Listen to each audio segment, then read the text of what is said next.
Hey. What's up? What? It's a peak phone, Sunday live. I'm talking about your whammy ball and your overdrive. Something like that. What's happening? I got a guitar hooked up here because I'm working on a video right now for some new pedals that are coming out tomorrow. And I'm not going to tell you what they are because they're not out yet. But that one sounds good. Can you hear the guitar okay? Let me know if you can hear the guitar okay. Hopefully not too much coming through the mic and being phasey weird, but sound all right? I almost said the name of the pedal. I can't tell you what it is, but anyway, this is a compressor and EQ with some mid-range boost. I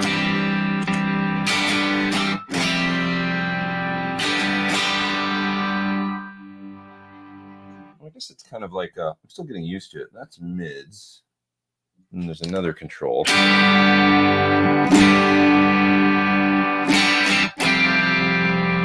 That kind of seems to change the mid frequency. That's pretty cool. And this is with fast attack. If I slow the attack, it sounds a little more natural.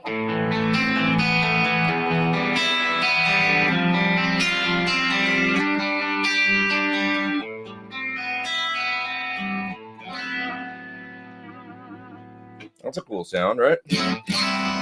Pretty nice. What else we got here? Let's see. Here's a tremolo.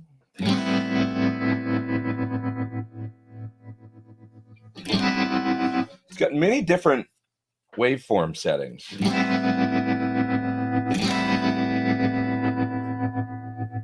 That's interesting.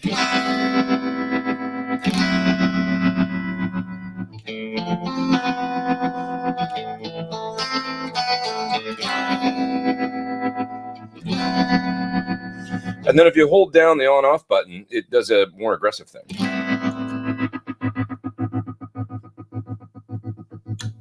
That's pretty cool. I like that. That's fun. And then there's a delay, which is lovely. Ooh, that's the start of the show for me. Let's turn up the feedback.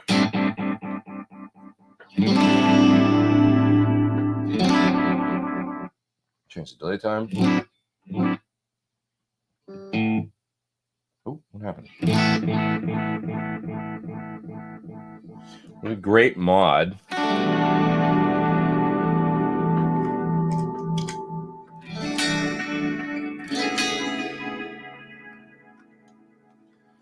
That's pretty nice, right?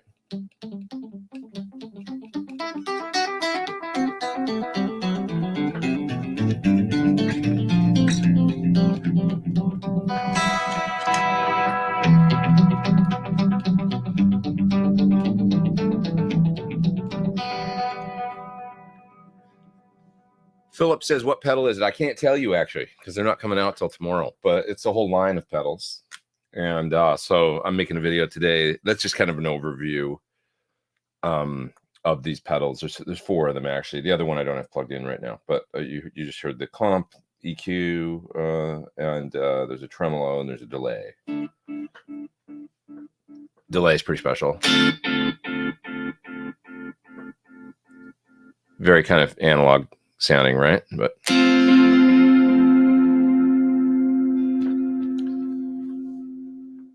pretty nice. All right, let's get on with it. So by the way, you'll see the video for this tomorrow. I'll have it done come hell or high water tomorrow morning. And Philip says, super secret. Yeah, I got to keep it secret. So I'll play him a little bit more in a bit just for fun. Happy Mother's Day, by the way. Happy Mother's Day. Call your mom. Say hi to your mom. Write a tune while we watch, said Tom. Maybe later. Maybe I'll tackle that. Let's see who else is here. What do we got? We got Ben Tom. We got Ben's here, of course. My faithful moderator. What's up, man? And we got Ann Thrope. And we got Earl. And we got Mickey. It's good to see y'all. Mr. Smith says, can't wait to find out what pedals they are. Yeah, they're definitely cool. You know, I love a nice pedal.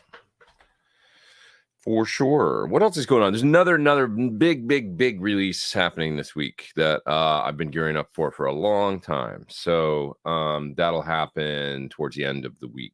I think Thursday. So watch out for that. It's been a really long road of kind of getting ready for it, and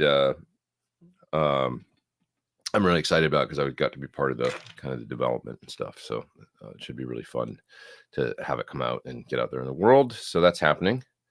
Are you plugged into an amp? I am into an amp right now. Yeah. Plugged into the PT100 clean channel back there. And just running that into the reactive load because that was easy. When I first hooked everything up today, I was playing through the cab in the other room, and for some reason I had all this delay going, and I could not, for the life of me, there was a ping pong delay happening. I have no idea where it was coming from, and I kept, I was a few minutes late getting on here because I kept trying to figure it out, and I'm like, this doesn't make any sense. And then I just bounced over to the reactive load with my switcher, and then it sounded perfect. So I don't know what was going on with that. It's so strange, but anyways, there you have it. Ghost in the Machine. Let's see. Ben says we demoed the new Keeley pedals on Friday on my channel. That's awesome. Excellent. I've got a new Keeley here that I need to make a video for, and I'm getting to that as soon as I can. Are you going to do a demo of the new Andy Timmons pedal? Would love to. So speaking of which, I am actually going to have Andy as a guest on the show. There's Doug with the super chat there, and just kind of in that mode. It's not Richard that's going to be on, but Andy's actually going to come on, and that's going to be in 2 weeks. So please join for that. That'll be really fun. I love Andy. He's a great guy, an amazing guitar player, obviously. So that's that's Andy Timmons going to be here, and yeah, I'm really looking forward to it. 28th, I believe, is it's 2 weeks from today. Yeah. Yeah. So what else are we talking about out there? Let's see. Thanks for the super chat there, Doug. I appreciate that. And let's see. How do you get your hair so glossy? I don't know. I did wash it this morning. I'm in that awkward growing out phase. I decided I'm going to grow it one more time, see what happens. I do that every few years. I always say this is the last time. So yeah. Let's see. Bob says here, listen to the Beat It solo right now. Well, I can't right now because I'm doing a show, but I can hear it in my head. It is living proof no one can sound like Eddie. He was playing through a random Marshall. It sounds more like Eddie than any Van Halen song. I wouldn't agree with that. I think it sounds like just as much like Eddie, but yeah, it's an amazing solo. Absolutely. I get your point there, my friend. And the thing about it is that it wasn't really the amp. I mean, his amp was really cool for sure, but you could take a lot of old Marshalls and turn them up, and they did what his amp would do with his hands, and his instincts and musicality and stuff like that. For me, the ultimate, and I think I talked about it last week, was that listening recently to the Pasadena High School 1975 bootleg that's on YouTube, which is just so amazing because he's playing. If you listen to Rock and Roll Hoochie Coo on there, they do a cover of that.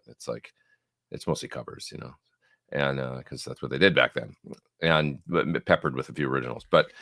It is so burning, man, and his ideas and his flow and his rhythm and then the solos are just and it's 75, so he's probably 20 years old, and he's just fully formed, just fully ripping on that, and sounds amazing. So it's a really good one to check out if you get a chance. All right, Dan's here from Hamilton. What's up, man? Haven't been there for a minute. But it's a Cool town outside Toronto. Cool place. I bet you guys don't like to be referred to as that, right? That city next to Toronto. You're your own city. Home of the Kingston Trio, if I'm not mistaken, right? I think. Hamilton, Ontario. Where do you like your action set to? I'm a wuss, man. I like it to play as easy as possible.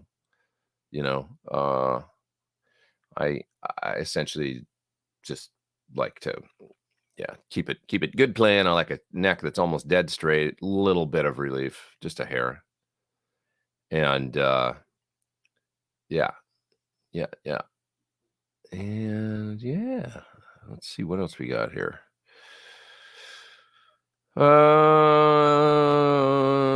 Somebody starting rumors. Wasn't that Beat It solo not actually Eddie? No, it was totally Eddie.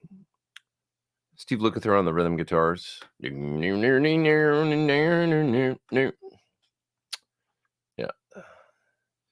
And pretty cool.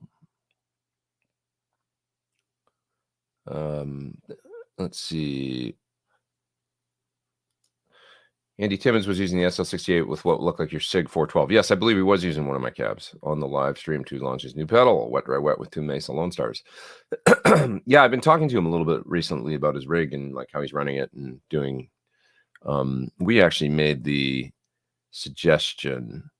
I was at Sir one day and he called and we got on the phone and made the suggestion that he for what he wanted to do with effects. We were like, use one of the line out boxes and then run it into your effects, and then you could split to the, I was like, don't you've got Lone Stars, right? I said, split to the returns of the Lone Stars and you can use them as power amps. It'll probably sound great. And so I guess that's what he did. I haven't heard the result, but I should watch it and check it out. He seems happy. He really likes the SL68, which is awesome. Stoked to hear that he's playing that and enjoying it and stuff. So anyway, we'll talk about all that in 2 weeks on my show. Yeah. Let's see. The action on my Silver Sky is kind of high, but I got used to it. I don't know if that's wrong. No, I don't think it's wrong at all. It's a 7.5 radius, right? So it's a vintage Fender radius. So you got to have the action a little higher on, especially on the high E and the B, and on the low strings, just because, otherwise when you bend, you'll fret out. But that's okay. Probably make you, if you get used to it, it's cool because it definitely can sound really good. I mean, it's a cleaner sound. And by that, I mean, not as much fret rattle. And there's something about a higher action. There's something to be said for it that you play a little more deliberate, slows you down a bit, probably better vibrato, a little more, you milk it a little more every note and just don't play quite as much, and can be a good thing, I think. Music Life with Arthur Gonzalez says, I started using Ernie Ball 9.5. I'm loving them. Have you tried that gauge? That's what I use, Primo Slinky. A funny story about that, actually. I'd been an Ernie Ball guy for years, and I love the company and using their strings, and they've been very, very great and supportive. I mean, they're just the best. And this is going back at least 15 years now. I've been with Ernie Ball. And come around 2015 or so, so I'd been with them maybe 10 years at that point or something. I remember having issues with, or maybe in 2018, the tour. I was in Japan and it was very hot. And I remember having issues with feeling like the strings were really heavy. And I'm like, am I crazy or do the strings feel like 11s? Because I was using 10s. And my tech was, this is after gigs and stuff. I'm just like, man, that one solo, like I was trying to, just the bends felt like labor, and laborious. And so I said to my tech, like, am I nuts, or do they feel? And he goes, no, I feel that too. Like it's and so then I went online, I read, like, I just did some Google searching and I found a thing about Paul Gilbert going down a gauge when it's really hot because he feels like they're heavier, So I was like, maybe I'm not crazy. There might be something to this. So anyway, I went to the store and got some 9.5s, which were D'Addario. And I was an Ernie Ball endorser, but I just wanted to try a different gauge. So I went to the store in Shibuya Japan. I remember buying some strings and putting them on and going like, oh, this gauge feels great. And they were the 9.5s. Now I'm like, damn, now I gotta like, what do I do? Ernie Ball doesn't have this gauge. So I went and bought a bunch of strings for the rest of the run. It was only another couple weeks, I think, or something. I bought what I needed to switch gauges. And then I just got used to them and I really liked them. And I remember going, God, I'm gonna have to switch string companies. This sucks because I love Ernie Ball. They're such good people. Daddario, coincidentally, had been kind of contacting me at the time.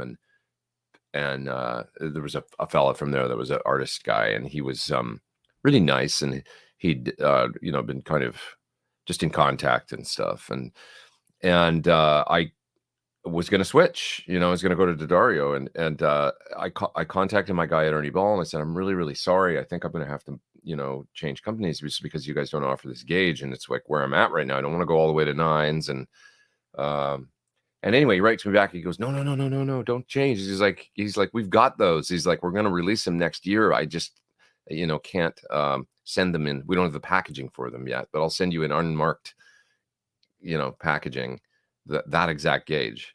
I was like, oh, okay. So I had to contact Daddario and say, you know what? I think I'm covered. I'm really sorry. I can't switch. Stuck with Ernie Ball. They sent me a bunch of strings for the next, however long until they brought out the Primos, and now they're available. And that's what I've been using ever since. But that's that story. And they were both Ernie Ball and Daddario, to their credit, were both so cool about that situation, because I seemed like a little wishy-washy and back and forth. And they were both really, really great. So very understanding. Yeah. Okay. Robert's asking a question about what modeler to buy. Helix Quad Cortex can be less extensive. The main reason is I play in the studio and with headphones at home. Well, it really depends. I always tell people that it's the same old thing I always say, which is that this is like trying to decide between the Infiniti or the Lexus or the BMW or the Mercedes, or they're all really good these days, and they'll all get you from A to B. But one's going to have a feature set that you probably like, So be it the Axe Effects, or be it the Headrush, or be it the Line 6, or, like, for example, Line 6 HX Stomp probably packs more power than just about anything in the smallest package. Headrush has some nice, like the little baby Headrush with the effect, with the expression pedal. That's cool, in a very small package. That's probably the smallest one with an expression pedal. I love the Neural for its simplicity and great tone, so I end up using it a lot because I find it's got the right combination of tone and features for me, and the size is also great. It's quite small. Axe Effects is, legendary, and they, once you get into their ecosystem, people get very used to it, and they sound really good. The editing's deep. If you're into that sort of thing, you can get as deep as you want to go, and it's pretty cool. It's like, so there's all these different, do you want simplicity? Do you want maximum features and editing capability? Do you want a touchscreen? Do you want a built-in expression pedal? What do you need? All these kinds of things, and you have to just weigh the features, because they all sound pretty darn good. That's the truth, they do. Kemper Stage, that's got a lot of folks using it as well. Yeah, Braxall says he was using 5 amps on Saturday. He was using the SL68 and dry, wet. Yep. Or wet, dry, wet, I guess. That's Andy. That's awesome. I got to check it out. Let's see. Any top 5 must-have plugins for Logic and home studio recordings? Well, I would say you need great compressors and EQs. That said, I tend to use a lot of the stuff in Logic on a daily basis that's just included. But I really like, what a great plugin is the Apogee Symphony channel strip. It does a lot, and it's got this awesome, like, it's a basic EQ compressor gain kind of thing, channel strip, but very simple. And it's got this drive control on it. And you can turn that drive control up and add just a hint of drive to just about anything. To like an acoustic guitar, you won't perceive it as drive. You'll just, it's almost like an exciter at a low level, where it just sits it in the mix. On a drum kit, I put it on drum bus a lot, and then I just turn up that drive control a hair, and it just pushes the drums forward a little bit and just makes it sound a little more present and rocking, you know? So that's a great plugin. Apogee Symphony Channel Strip. Also from Apogee, I really like the LA3A. Great. Terrific on a lot of stuff.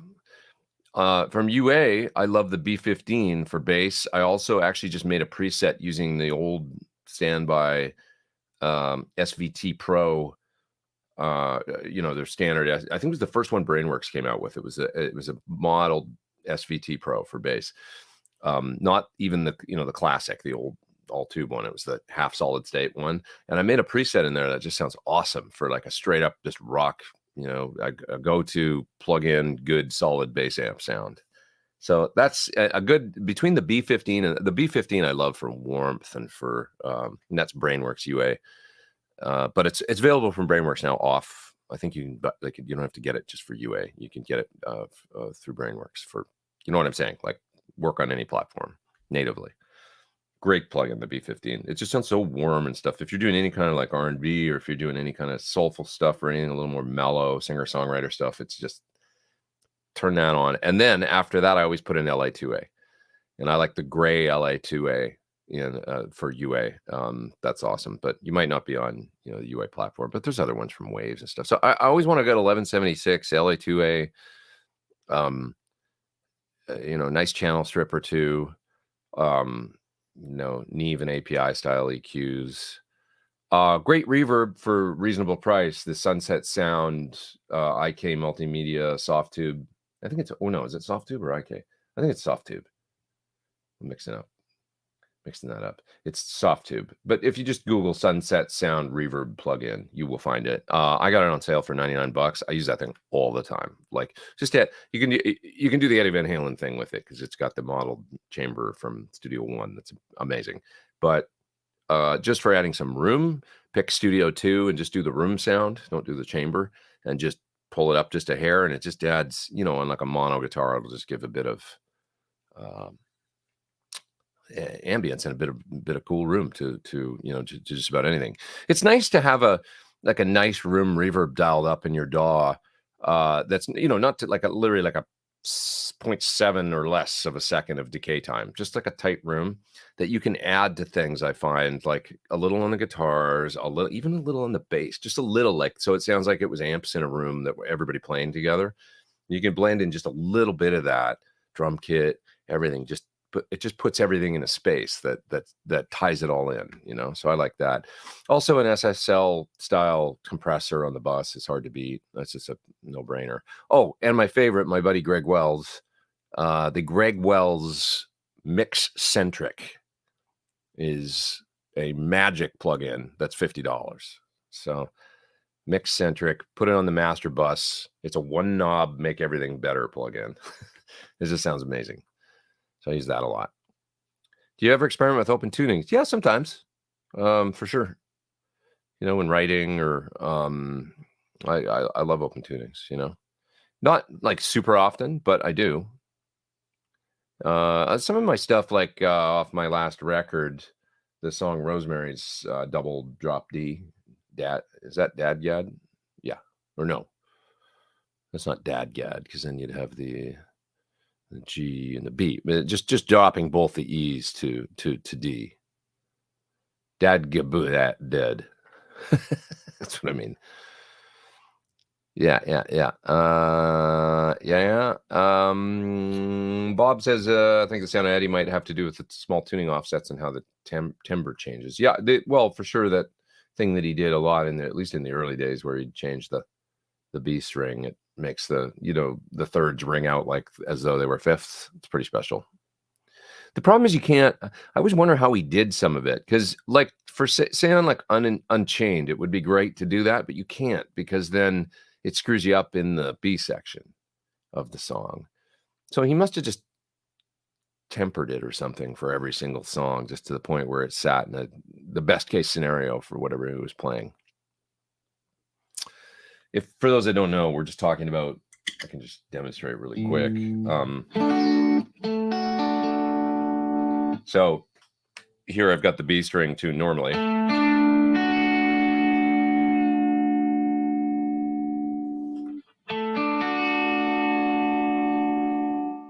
And there I just retuned it to where it doesn't beat against the other strings. You know what I mean? But then if you do this, it'll sound a little flat. Right? But here,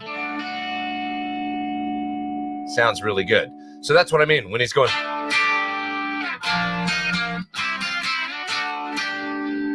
Then it gets a little flat there, you know? So you kind of have to pick whether you want the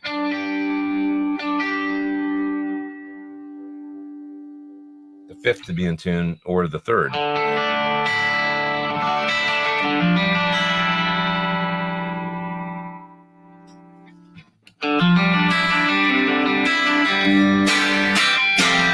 A good sounding compressor, this one I'm using right here. I can't tell you, for those that just signed on, I got some pedals hooked up here, and I can't tell you what they are because they're coming out tomorrow. It's going to be a cool release, though. There's a trem, a drive, a comp with some EQ, and a delay.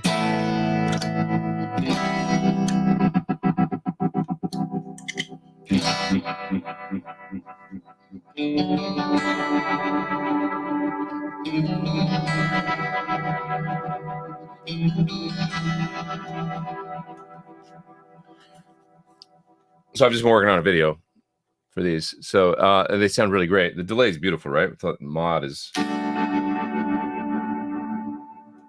hell yeah, super nice.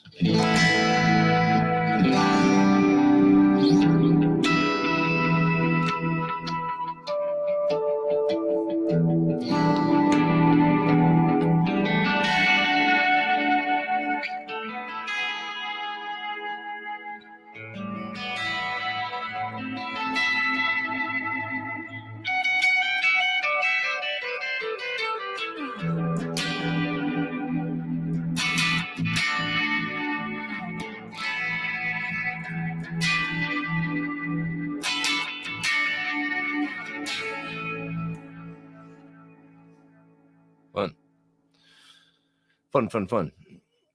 All right. What else are you guys talking about here? Mr. X is talking about strings. I was telling my woes, my tale of switching to Primo Slinkies ages ago, and how I almost thought I had to leave Ernie Ball because they didn't have them, and then like, no, we do have half gauges. Don't leave. So I didn't. Yeah, and we lived happily ever after. Used Ernie Balls for years. After years of Dean Markley's, now I'm on D'Addario balanced 9 to 40s. Lovely zingy clear bass without the volume overpowering the highs. That's cool. 9 to 40. That was the Eddie gauge, incidentally. What's the G string on that, Mr. X? Is it a 15? That'd be cool if they make that gauge. That's awesome. I didn't even know anybody does that. The Eddie gauge was 9, 11, 15, 24, 32, 40.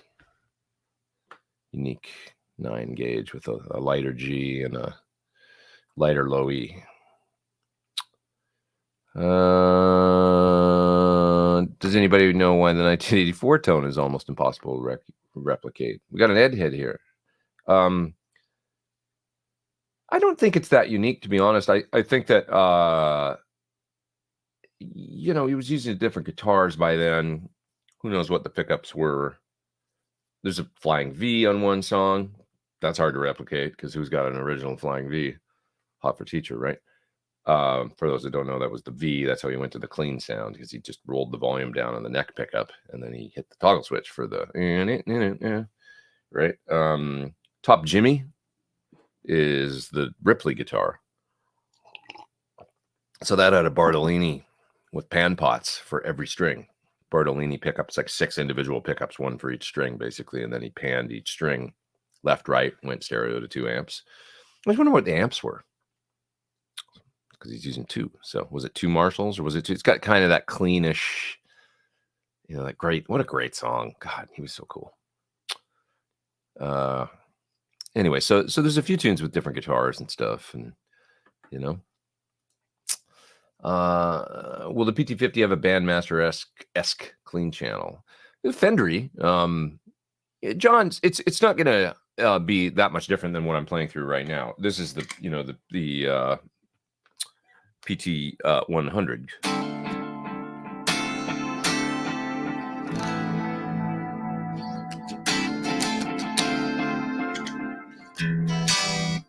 So it's a Fendery clean that basically, I can show it to you really quick.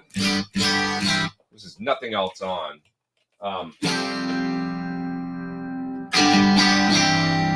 It just has that beautiful sound with the bright switch on. That's just a great platform for pedals. If I turn off the bright, it gets very neutral, and then it'll work well with almost any fuzz or anything that normally blows up amps with bright caps.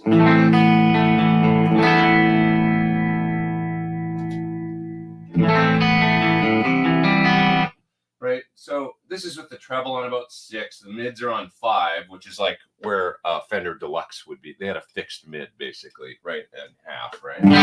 And then the bass is on 4. And this is the way I always run it.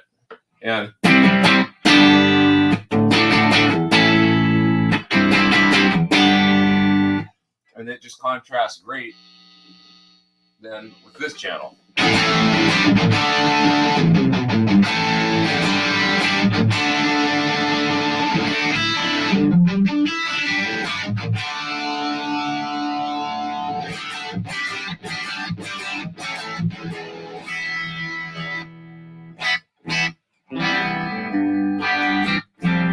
think it's the best clean channel in the business, man.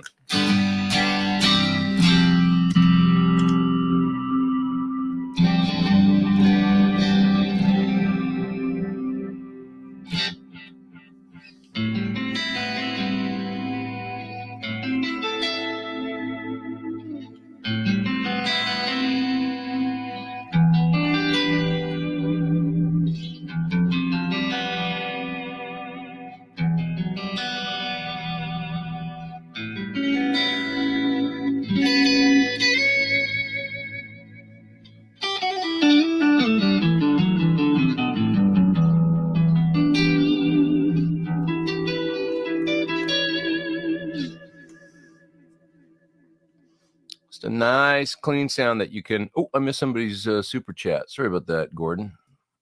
I will look for it right now.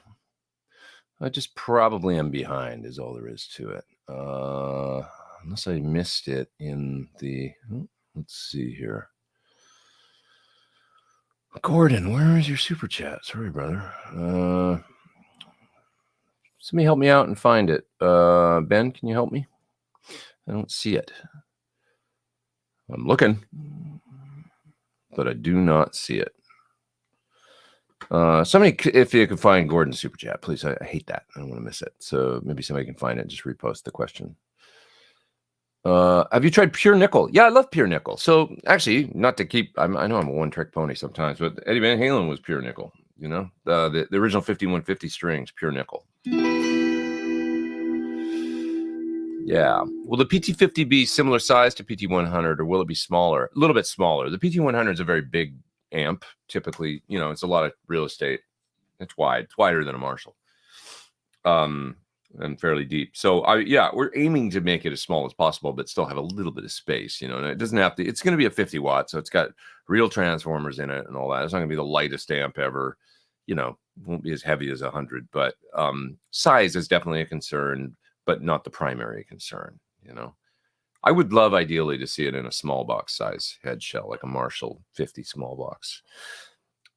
So yeah. Please do a 5150 album sound research. Yeah, I don't know exactly what is, you know, it's still the Marshall. And whether, you know, when he was using pickups in those guitars, was it a 59, you know, or was it a JB, you know, who knows, in those 5150 guitars. But I do know one thing, that when you add the Eventide, a lot of stuff tends to, it's hard to tell, you know, after you add that Eventide to the sound, because it right, it's once you put the harmonizer and things to super stereoize it, a lot of this stuff kind of gets the little details, like differences in pickups and things. It could be hard to hear that stuff, I think. So yeah. Yeah. 1984 had subtle micro pitch. Yeah, for sure. It had the Eventide, you know, 949 or 910 on it, you know, and then by the mid 80s, it was the H3000, right?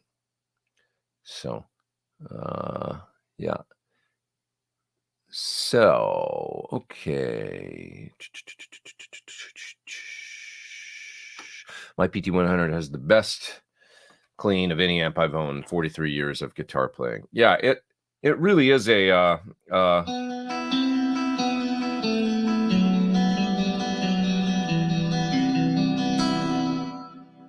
it's a beautiful sounding, clean sound. That's just a great platform for things like this. Put a compressor and a bit of delay in front of it, and it just sounds great, you know.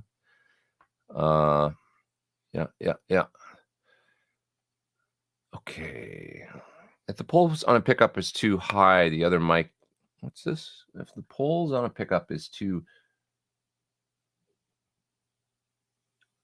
Sorry, I don't understand that, my friend. But ask again there, Arun, and I will. I think you're trying to say too. Yeah, I'm not sure what you're asking, but I'll try again if you ask me one more time. Did anyone notice a few years back all the pros promo of those cobalt strings and then buying them just to tear up every fret on your guitar? I didn't do any promo of them, but I did buy them and I did like the sound. But then I heard like cobalt worried me a little bit because I heard that cobalt has some. I'm going to start a rumor here, so I'm not even going to say it. But I heard it might not be the best thing for you. I didn't hear it in relation to those strings, but I heard, and I was like, maybe I'm not going to use those. But there was some people talking about how they were rough on frets, for sure. So, like a lot of people, I gave them a little go, and then I was like, okay, maybe not, you know? Yeah. Jim... It seems to think Top Jimmy was two Music Man combos. I watched the Johnny Bean video Jim was on. He said something about two Music Man in reference to Top Jimmy. That's interesting.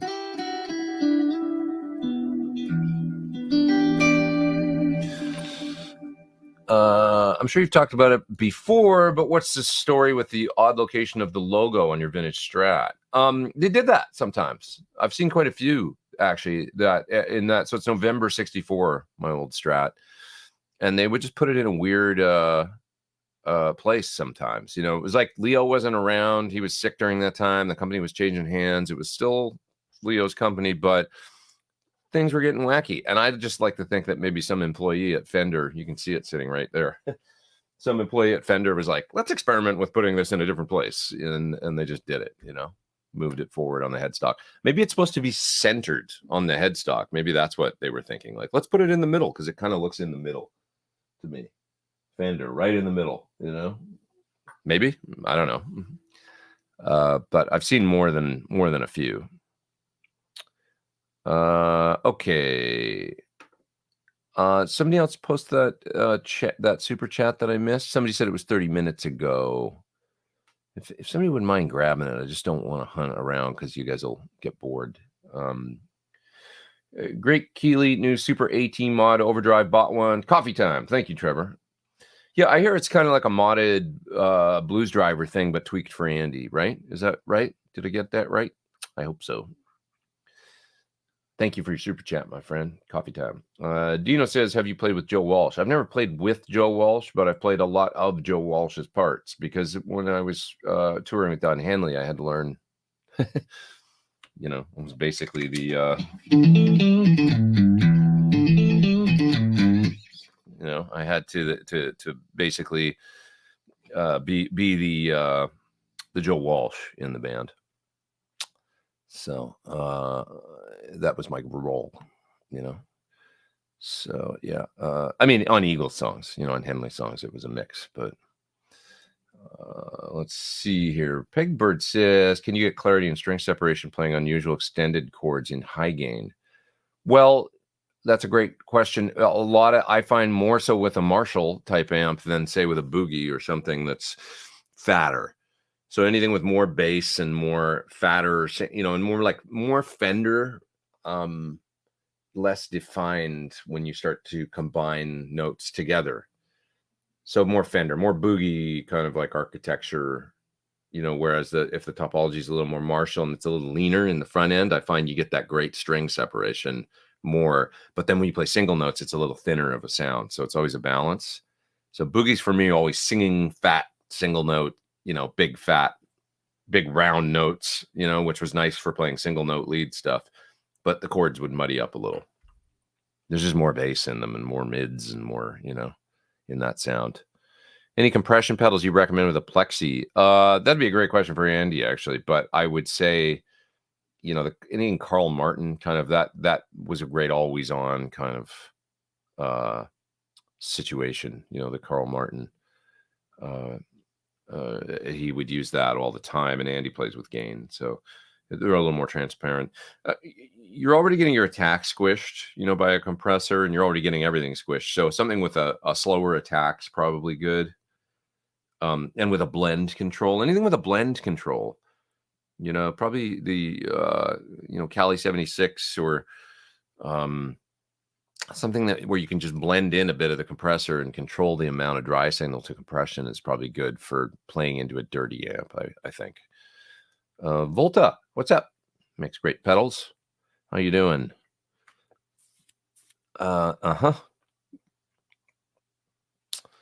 Horse says, I guess Top Jimmy been 2 of his old Marshalls. Could be. I mean, it's not like he didn't have plenty of Marshalls, you know. So could very well be. Kind of cleaner sound though, you know. It sounds like definitely like a middle pickup position, kind of, you know, like a Strat on position 2 or a Telly in the middle or something. He showed me that guitar once. I mean, the Ripley, he literally like handed it to me like this, you know, and I was like, oh my God, it's the Ripley from Top Jimmy. I was tripping, you know, but I was like, wow, that's so cool. And yeah, it was you know, I just try to remember, like, I can't remember what pickups were in that guitar. Like, I think it had 2 pickups, like a neck pickup and a bridge pickup, because it definitely sounds like a middle position, but who knows? It was such a weird thing anyway, with the pickup for every string in the Bartolinis. But I'm wondering, could it have been that there was 2 pickups and then a middle position and then each? I don't know. I don't remember. It's easy enough to find a picture of that guitar. That's there's plenty on the internet, I'm sure. But yeah. Simon says it's the Transition logo. We're talking about my old Strat back there with the logo in the weird place. Transition logo used at the time. Yeah, kind of just an odd position for logos. Okay, here we go. Gordon, your super chat. Have a coffee. Looking forward to CRS next week. Oh, cool, man. Yeah. We will rock out. I got to go to England to play one show next week, so I'll see you there. I'll be jet lagged and I'll be weird, but it'll be good. Playing some Queen shows with Ricardo this year. Cool. Ricardo's one of the singers that does Classic Rock Show. Dialing in my Helix. Awesome. Are you playing with, Peter says, with Classic Rock Show next week? Yes. It's amazing. It's a week from Tuesday. It's gonna be a bit of a whirlwind this week because I gotta head off for the UK and do a bunch of stuff. Like, oh man, I want to start thinking. Getting a little like, my brain feels a little like mush these days. Adam, super chat. Thank you, my friend. Appreciate that. Thank you. What else we got here? Let's see. Sometimes the Fender logo moved after the neck was sent back to Fender for repair or refinishing. Well, this neck is all straight, so it was never. It's just one of those transition logos on the guitars that late 64, right at the beginning of 65, you will see the logos move sometimes and be in that same place. So it's interesting. So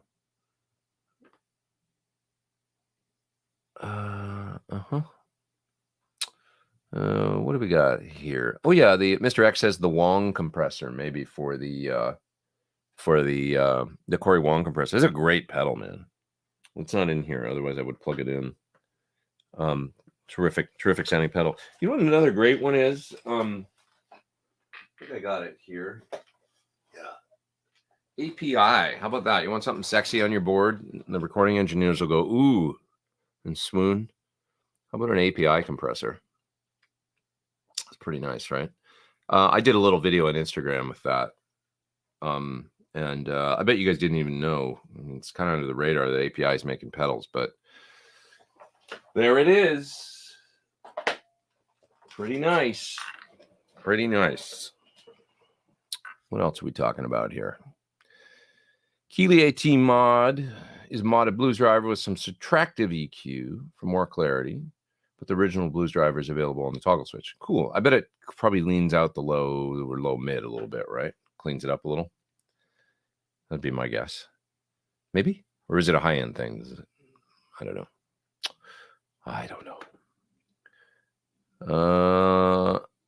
Okay. Let's see. My brain is mush too. Yeah, totally. Brain mush. Tell me about it, says Lauren. I've been mushy for a while. Mush, mush, mushy. Oh boy, oh boy. It looks like the Ripley was one pickup, bunch of little knobs. I guess maybe that's just the way that guitar sounded. Like kind of a yeah, the knobs are pan pots. Six pan pots. It might have 6 volumes. Is it like 12 pots? So there's a volume and a pan for every string. Maybe that's what it is. Yeah. I posted the missing super chat. Let me know if I need to. Hopefully I got all the super chats there, guys. Let me know or ask again. And I think I'm dialed on that. I want to go to CRS with Pete playing. Please come do a show. Do it.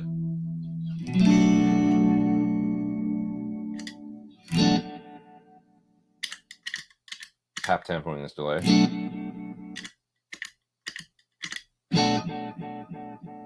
Sets of dotted eights.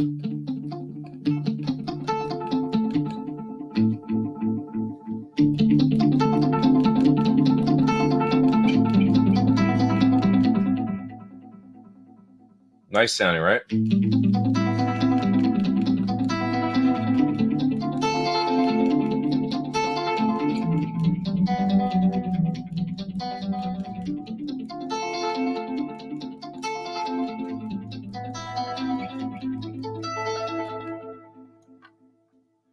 Very analog. The Cali 76 stacked seems to do pretty much anything compression for me. Yeah, 2 1176s in series. Always fun. Ben meant to ask a question attached to Super Chat about Thornbuckers above for SG, whether or not they'll work in an SG. How did I miss so many? Am I losing my mind? Did I miss that many Super Chats? I've never put them in an SG, but you know the Thornbucker's not. It's a PAF, so that, I mean, if you want an SG, SG's can be a little. You know, they don't have any maple. Anything all mahogany can be a little, not woolly, but especially not an SG. SGs always still have some snap to them to me, but it's like a Thornbucker. They've just got clarity, you know. So if you ever feel like your guitar sounds a little dark, or you wish it had a better in between or neck position tone that was more Jimmy Page or more. You know, like I just wish it was clearer. That's what Thornbuckers are for, you know, in my mind. So you guys are talking about Soyuz mics. Which Walker is using one of my favorite producers. He used that on acoustics. Soyuz are, I believe, I think Joe Barisi likes some. I think great engineer on guitars too. It's supposed to be all the rage these days. I've heard a little bit about him. I would like to try one. Yeah, Ben Eller did do a good video this week on the song Hang 'em High off of Diver Down, on how he slowed it down and there's a little bit of swing. So that part, you know, there's a little bit of swing to it. So it's kind of like I'm the One. I think it was just in Eddie's playing. Like when he played, he just had a lot of swing in his, and it was like that's just how he probably didn't even think about it or realize he was doing it. It's just like what happened, you know. He made a great point. He's like, you just got to play guitar and drums with your brother for like 20 years, and then that's what, or 10,000 hours, he said, you know, and you end up with the sound. So yeah, but I liked Ben's video. It was cool. Does the Classic Rock Show do any shows in the US? They want to, and I believe they will. Nothing's happened yet. There was one tour years ago that they did, well before I was ever a part of that. But yeah. What do not dotted eighths sound like? Well, if that's your quarter note, that's an eighth note, right? 1 and 2 and 3 and 4 and a dotted eighth is dot. If this is, then a dotted eighth is dot dot dot dot, right? Isn't that right? That's what a dotted eighth is. Is that right? So if I tap, or no, dot dot dot dot. If dot dot dot dot dot dot dot, that's a dotted eighth, right? Against that being the quarter. Dot dot dot dot dot dot dot, as opposed to dot dot. That's your quarter. dot dot dot dot dot dot. That's eighths. Dotted eighths is dot dot dot dot dot dot dot dot dot. Right?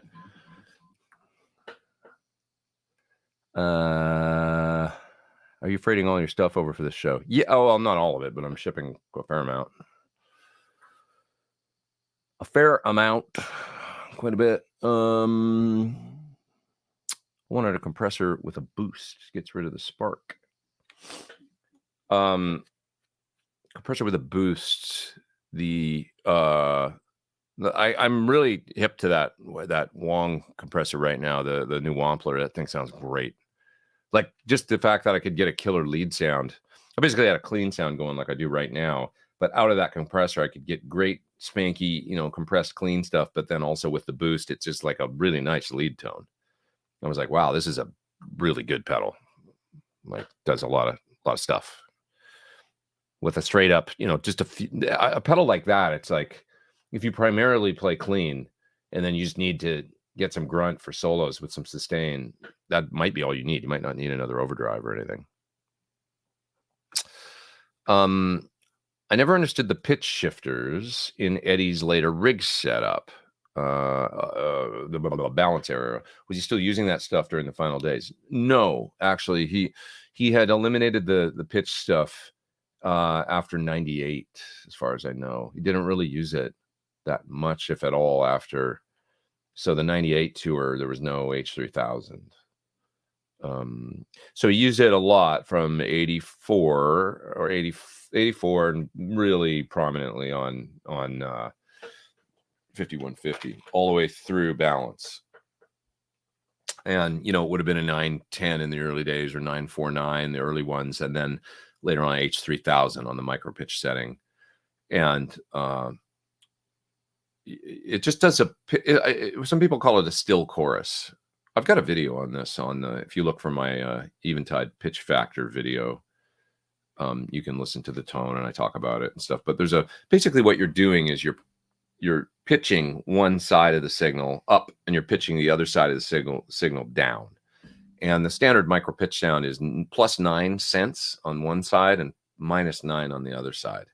You can go less and it still sounds great. You can go like plus 5 and minus 5 and it's a little less, but it doesn't modulate. So there's no whatever LFO or whatever changing the delay time to make that change, and so some people call it still chorus, but it sort of sounds like a chorus, just a little less dramatic, a little less Andy Summers or whatever, Alex Lifeson, and a little more Eddie Van Halen. It's got a wide sound to it. Because essentially what you're doing, it's like having your same guitar signal, but tuned up 9 cents. On the other side, tuned down 9 cents. And it just gives you this width. Yeah. That's how it is. Is that clear? I think, hopefully. Bought the Celestion. I'll grab the super chats in a sec here. Bought the Celestion Copperback Neo 250 for my Fender Jazzmaster Ultralight 250 watt amp. Solid state sounds great. Excellent pedal platform. Awesome. What songs in the classic rock show do you look forward to playing the most? Something I realized about the super chats is they're, for some reason, they're, in my view, they're a different color. I don't know about you guys, but they used to show up brighter. So I hope I'm not missing some because they're just a light blue right now. And like week to week, generally they're very dark and I can see them very, so maybe StreamYard's changed the thing I use for streaming. Maybe they've changed their thing. I'll just have to get used to it. But what songs in the classic rock show do you look forward to playing the most? The rock ones, I'll tell you what, Bat Out of Hell is really fun to play actually, because it's like a ride, because it's like really long and it just goes through all these different, it's like a play, that song. It's just interesting and weird, but it is fun.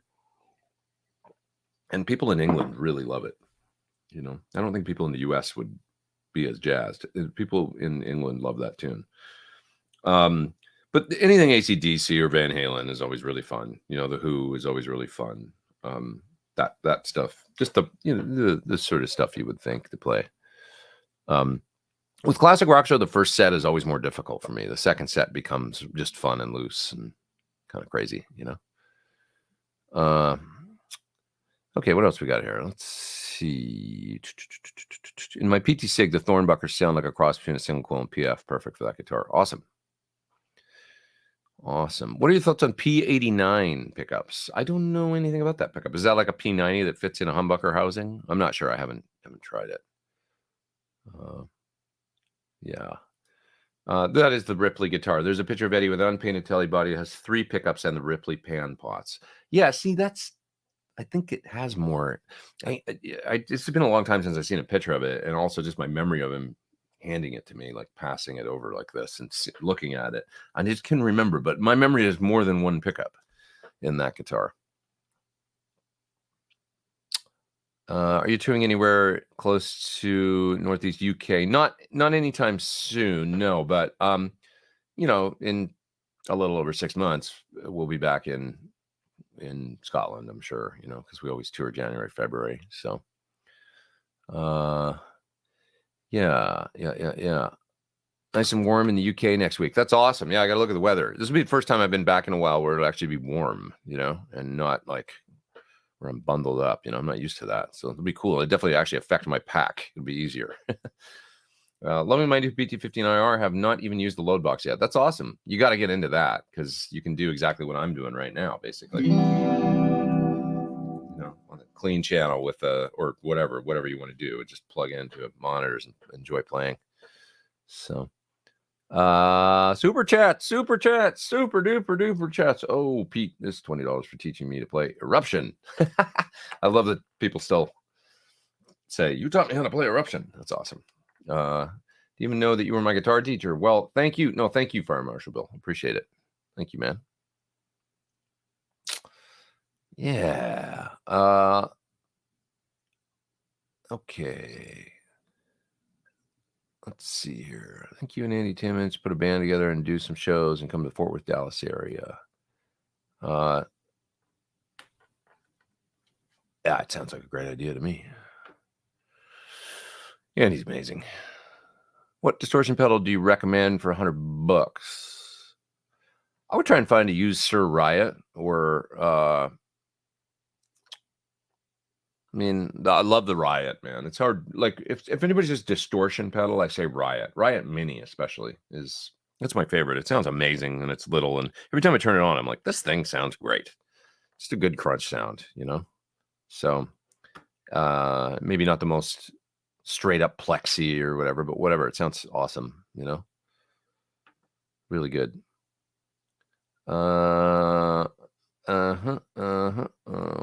Still looking through the chat here. See what you guys are talking about. Now, okay, so to segue from that, with all the amazing Marshall in the boxes, which would you rate as tops? Revival Drive is great. The Sinvertech is multi, Marshall in a pedal. BEOD is your modded Marshall. The small box is more his plexi pedal. Pinnacle's cool. Riot is like a Sir more than a Marshall, but kind of Marshall, you know. Super Crunchbox, never tried that one. Direct Drive, never tried that one, believe it or not. The Engine is one from Drybell. Check that thing out. Great plexi side, and then with a treble booster built in. So I did a video of it. You can find that. Volta makes one too, right? I can't remember the name of his right now. But those are a couple cool ones. So look at their plexi pedal as well. Engine's badass too. That's really good. Like really, really good. Just the treble booster being in there, it's like you can do full on Black Sabbath with it, or even Brian May kind of stuff. You know, it just sounds great. Do you notice any difference in the direct signal running through the A to D or D to A conversion of a fractal? I mean, there's going to be a slight delay of, probably 2 milliseconds or a little less. But A to Ds and D to As are so good these days that in a mix or like in a band context, I really don't think it should matter, you know. Just got a Tone X pedal. Have you found any favorite impulses?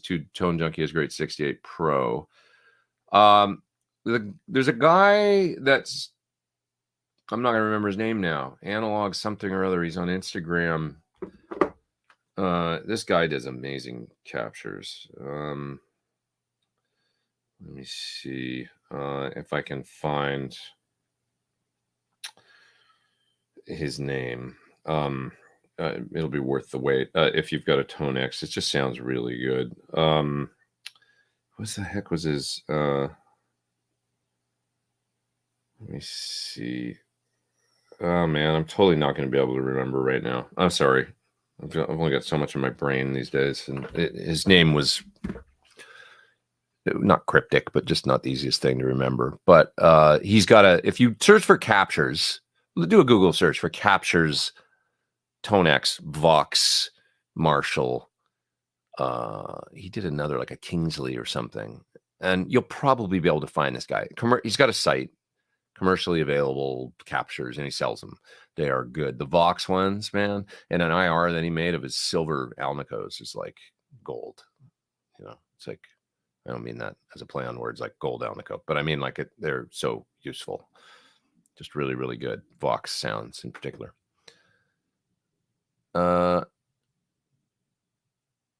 Let's see. Jim says, I just want you and Tom Bukovac and Tim Pierce to know how much all of us out here love and appreciate the wealth of knowledge you great people share. Hey, Jim, thanks. That's really kind. Love both those guys.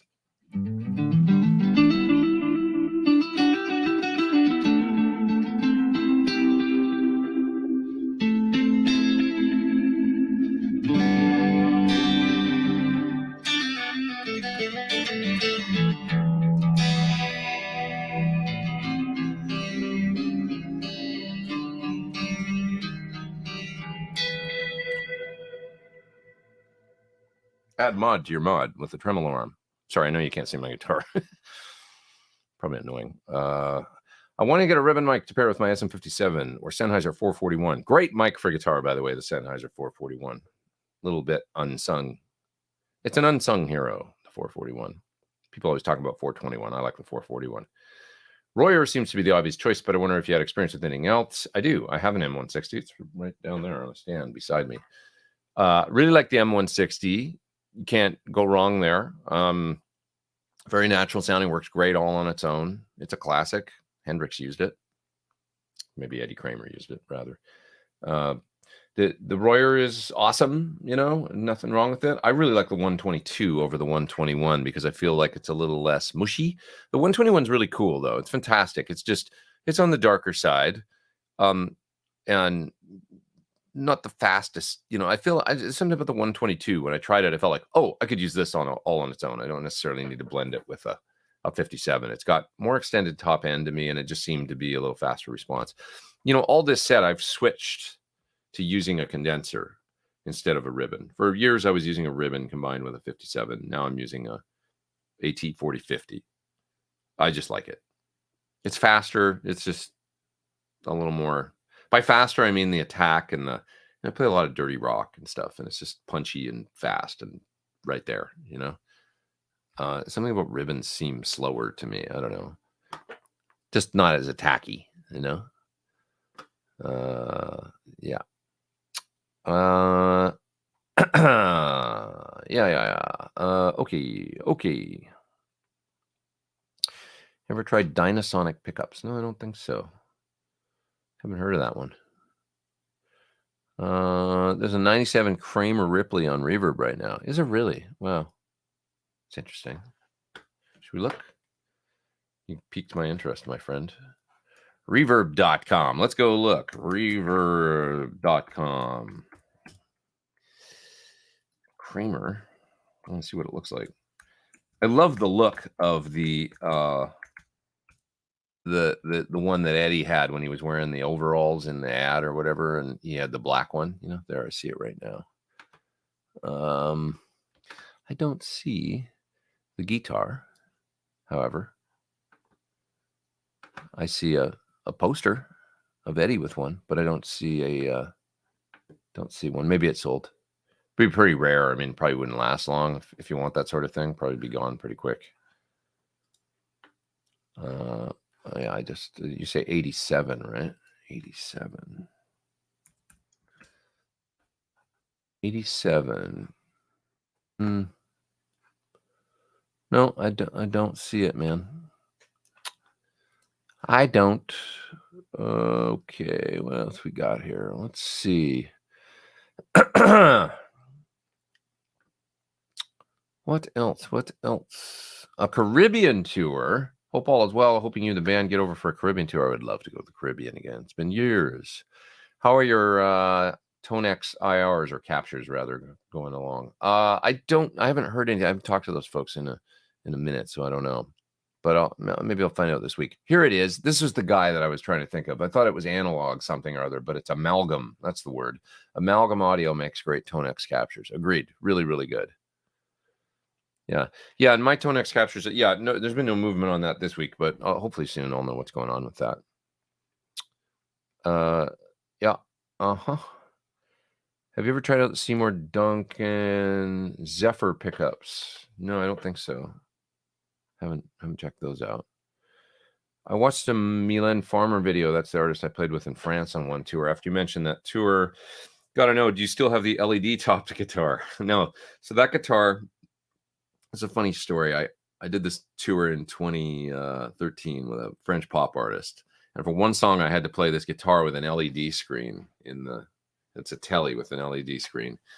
And it had a regular pickup in it, an single volume knob, humbucker in the bridge. And they just gave me this guitar. It's like, cause it was some, this happens on pop tours. It's like more about the look and everything than anything. It's about the visual.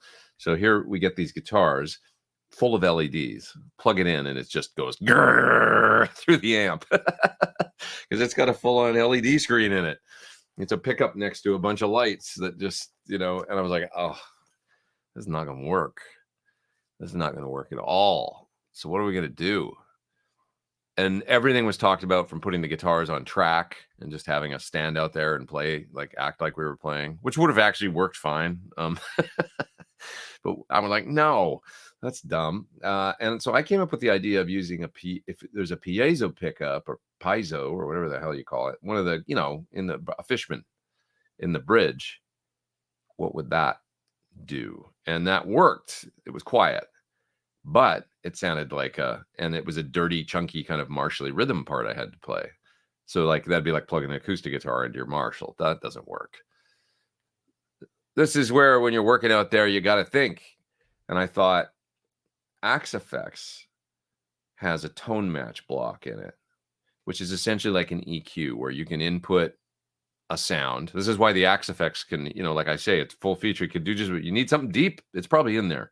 One of the things is the tone match block. They made it originally so that you could match a tone to another. So if you've got a Marshall amp dialed up in there with an IR and it sounds pretty good, but not exactly like a record you're trying to cop the tone of, you can actually send the sound into your Axe Effects, right, of that record. Say Highway to Hell guitars, or Unchained Van Halen. You could just pump the intro, just the soloed guitar, or maybe you have a master of it, where it's just a soloed out guitar.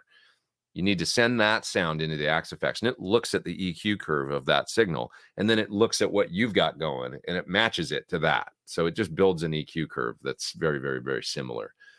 And you just apply that EQ, and now your guitar sounds right. So what I did was I took this telly with the lights in it that Zigbert here is mentioning, and I plugged it into the Axe Effects, and it looked at the sound coming out of the pickup of that guitar. And then I plugged in my Les Paul, and I just played that into it with the tone match block up, and it looked at what that pickup sounded like EQ wise, and it made a match. And so all I did was plug into my regular amp rig with the Axe Effects in line, just input, output, with only that tone match block, where I'd matched the sound of my Les Paul to this piezo, whatever pickup in the bridge. And I played with that sound, and it worked. It didn't sound perfect, but it basically sounded good enough. Just made the EQ curve work for that particular song. And that's the song is a song called Monkey Me. And yeah, that's my memory of that. Was I only that one song I had to put the Axe Effects in line and switch up the sound of that wacky guitar. So that's not my guitar. That was just made for the show. Yeah. That's why we make the big bucks, folks. You got to be always thinking. Think on your feet. No, it worked though. It did work. I must say, it was like, oh, Cool. This will work. Okay. What else we got here? Dan, any recommendations for spring reverb? Do you have any particular favorites? Love the True Spring from Source Audio. Other than that, I'm good with a Flint, sounds really good. And I use the Spring all the time in the H9. It sounds great to me too. Particularly good though, that True Spring from Source Audio. Very nice. What mic do you like for tracking acoustics? I really like the KM84 Neumann or a KM184, the modern kind of version of that. Also very nice. Just really pure and a great sound. I've got a pair of Audio Technicas that are nice. I'm not going to remember the name of them right now, but they're like a pencil mic, but they're side address. So you got to kind of put it. It's interesting. It's like a long, thin mic with a little windscreen in the side, not in the front. They're around $300 or something. They're not expensive, but they sound quite good to me. Many times I've got a Slate modeling mic here. It's the M1 or something it's called, I think. And I use that and just put it on the C12 or one of the other settings. I can't remember which other one I like. Not the Telefunken, something else. It's like a modeling thing where so you run it into the computer. It's a very flat kind of condenser mic. And then in your DAW, you just add a plugin that kind of adds the sound of the various mics you can pick from. Classics, Telefunken, Elam, or C12 AKG, or different Neumann U87 or different mics you can pick. So I'll do that sometimes and use that. But if I got to just throw a mic up, if I have a choice in a studio, if there's a KM84, KM184, I love those. If you want it to sound like the Beatles, a U47 is great. Just that compressed, like kind of big, warm mids. It's a cool sound. U87 on acoustic. Or sorry, U47, original tube U47. Who has one of those these days? But back in the 90s, my roommate had one. It was a primo, really nice U47. We used to run that into my whole house was a studio in the 90s. Like it was basically like a little house that I was renting in Sierra Madre, California. And it had a drum kit and a piano and a mixing console and amps and stuff all in the front room. And it's like a little music house. Yeah. And my roommate at the time, he had a U47. So I used to use that. That was pretty cool on acoustics for that one sound. What else we got here? Do you know anyone who repairs pedals? It depends what needs to be done. Sometimes Friedman will do it, depending on what needs to be done. If it's just something simple. If it's, I would ask Future Music here in LA. Give them a call and ask them. They do a lot of electronics and pedals and stuff and sell them, and they must have if they don't do it there, they must know somebody that repairs. Yeah. Okay. What else we got here?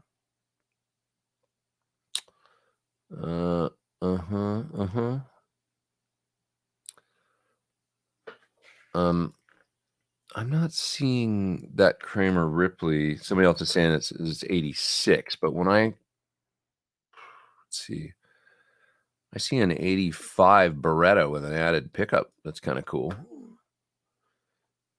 That's pretty neat. It's the wrong headstock, I think.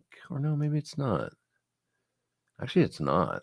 It's the round headstock. It's pretty cool. It's a Beretta that somebody added a neck pickup to. I see that. Looks like the right neck, too. The wide neck and everything. Too bad it's not all stock, because it's pretty cool. Candy apple red Beretta. Still look at stuff like this and get excited about it. It's crazy. Greg says, still got a neglected 90s Marshall 412 I'd like to revive. What speakers would you suggest for gigging a Friedman or Lone Star? I mean, I would probably just do greenbacks, modern ones. I hear they sound great. The new ones are supposed to be terrific. There was a thread on the Gear page recently where people were talking about how good the new ones are. I don't know if they're any different than the ones that they moved production back in 2018 or so to England, and people seem to like them. I do greenbacks in the top and V30s in the bottom. I guess I've got new greenbacks because I mean a while ago I got a bunch of Sur 412s, so I have 3 of those, and they've each got greenbacks in the top and V30s in the bottom. And that's just a combo I really like. That's what I've been using with Classic Rock Show. Greenback's top, V30's bottom. Then you can decide what you want to mic, you know. So, can you do an early EVH preset for Quad Cortex? Well, I have one, but I've never put it up or anything like that. Those sounds that I used at that gig I did with Mitch Malloy, that was a Quad Cortex, and I've got those presets. So, any chance John would ever reissue the old CIA amps? I've been on the hunt for a 3-channel OD100 SE Plus with WOMP. Yeah, I don't know. He'd probably be more inclined to do something different. You know, in doing the new amp, he mentioned to me the other day that he still gets requests for a real high gain sound. And like, so in the original PT100 we used to have, which was derived from, you know, OD100 completely. We used to have the high gain channel, or sorry, like the tube boost, which, you know, it was real high gain because it added a tube, and it didn't do it in the Jose way. It didn't do it in the front. It was somewhere else in the chain. There's a tube somewhere in the kind of middle of the preamp. And that's how John did his tube super liquid gain sound, you know, on something like the SE Plus and whatnot. And he kind of wants to experiment with that again with my amp, and I'm not opposed to it. I was like, it's totally cool. Like, if there's something you want to try, let's try it. Basically, just try it and let's see if it sounds good. Might not even be something that I use that much, but if he says there's a demand out there and people want it, and I can get all my sounds plus that, then why not? You know, so it's really a collaboration, the amp. So maybe, you know, you'll be able, what I'm saying is maybe you'll be able to get that sound out of something soon that we come up with, you know. We'll see, you know.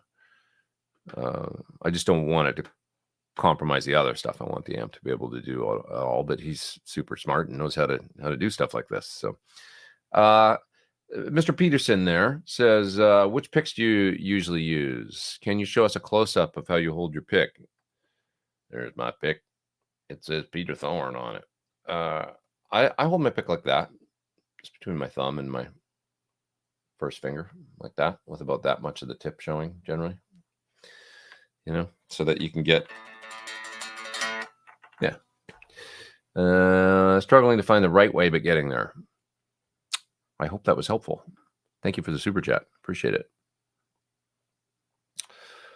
I'm moving down in the chat here, folks. The Ripley was there, but it's sold, says Ben Tom. It was there for $4,600. Yeah. I mean, I wouldn't want to buy one for that, but it'd be cool to have, you know.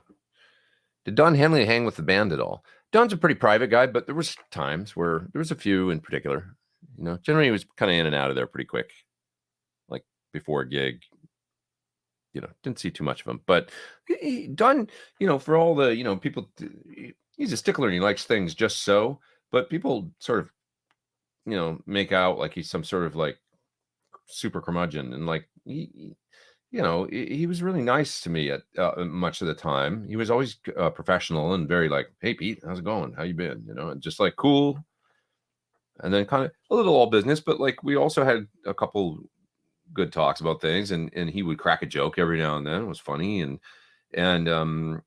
one time in particular, I remember like in Texas, like we got there at the show in Dallas and he'd ordered out for the whole crew and band his favorite barbecue place, you know, and there was a whole nice spread backstage and stuff, which was nice. It was like you know, he was like, I want you guys to have this, you know, like food that I love here in Dallas or whatever, and stuff like this, stuff like that, you know, little things that he would do that I thought were nice. And I don't know, I always got along with him, and I quite liked him. So kind of funny, you know, really like dry humor, but funny to me. Yeah. So, all right. Damn floaters in my vision, man. Trying to read the chat. How long have you been playing with Classic Rock Show? The first tour I did was 2020, right before the pandemic, actually, right before lockdown. Yeah. Let's see. T-Top says he does the green and V30 thing in his 412 as well, and he likes it. I dig it. It's a good mix. Will you be in the UK around 22nd and 23rd? You know that I think we're playing the same day actually, which is that's too bad because I'm not going to be able to do that. But it was right around the same time, and I think the date that we got, I believe our gig is the 23rd. So we're not in London, we're in Cambridge. So, but yeah, I had talked about that maybe that would be fun to attend, but we got to rehearse on the 22nd and then do the gig on the 23rd, I do believe. So I won't be there, but I'm sure they're filming it and it'll be an awesome watch, I don't know. I don't even know how you'd get a ticket for something like that, yeah. You do not use Jazz 3s, says Braxall. No, I use this is an Ultex 73. I started using these Ultex picks years ago because they worked as a good all-arounder for rhythm guitar, for lead, for acoustic guitar. I could use them. I found they were light enough, for an acoustic out of 73. And I just got used to them, so I really like them. It's my I'm just very comfortable with them now, so... like something like a Jazz 3 does not work for strumming acoustic, so I didn't want to, like, on a show. It was around the time when I was ordering picks for Chris Cornell. We got some picks, I remember, and I didn't like them because they seemed to wear out really fast, and I thought, let me try these Ultex. So the next ones we ordered for the tour were Ultex. I ordered, like, just a metric butt ton of these picks, like, and they ended up working out really good, and I just got used to them because on the show I could literally play one pick, though. I don't drop picks a lot, and I'd find myself using one the whole show. They didn't wear out. I could play acoustic with it, which I did on that show. I could play electric with it, and I just got used to it. So how deep do you get with working on your own guitars? I mean, I've gone as far as trying to do frets, I bought a whole, like, files and everything. I did not enjoy it. So I was like, well, never again, but I did try it. I can do most, I mean, I'm not afraid to, do most things. If I got to replace tuners or if I can't cut nuts. I'd love to be able to know how to cut a proper nut, but I feel like that's something best left up to somebody like John. He does it amazing. So, but I'll do all the setup stuff. I mean, intonation, action. I hate soldering, so I don't do a lot of that these days. But most truss rods, and if I got to take a neck off, if I got to, like, whatever, I'll do all that stuff. I used to do everything. I mean, I used to, replace pickups all the time and mess around when I was a kid. Now I just get somebody else to do it. I don't trust my soldering skills. Yeah.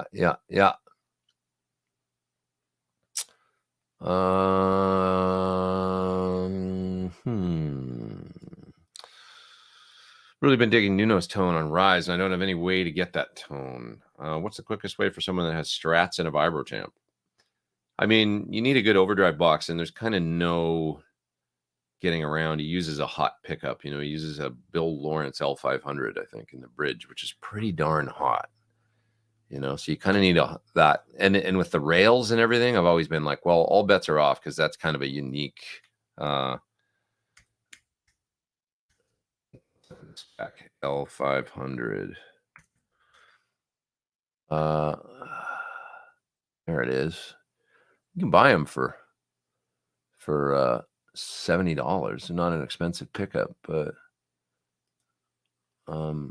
let's see here.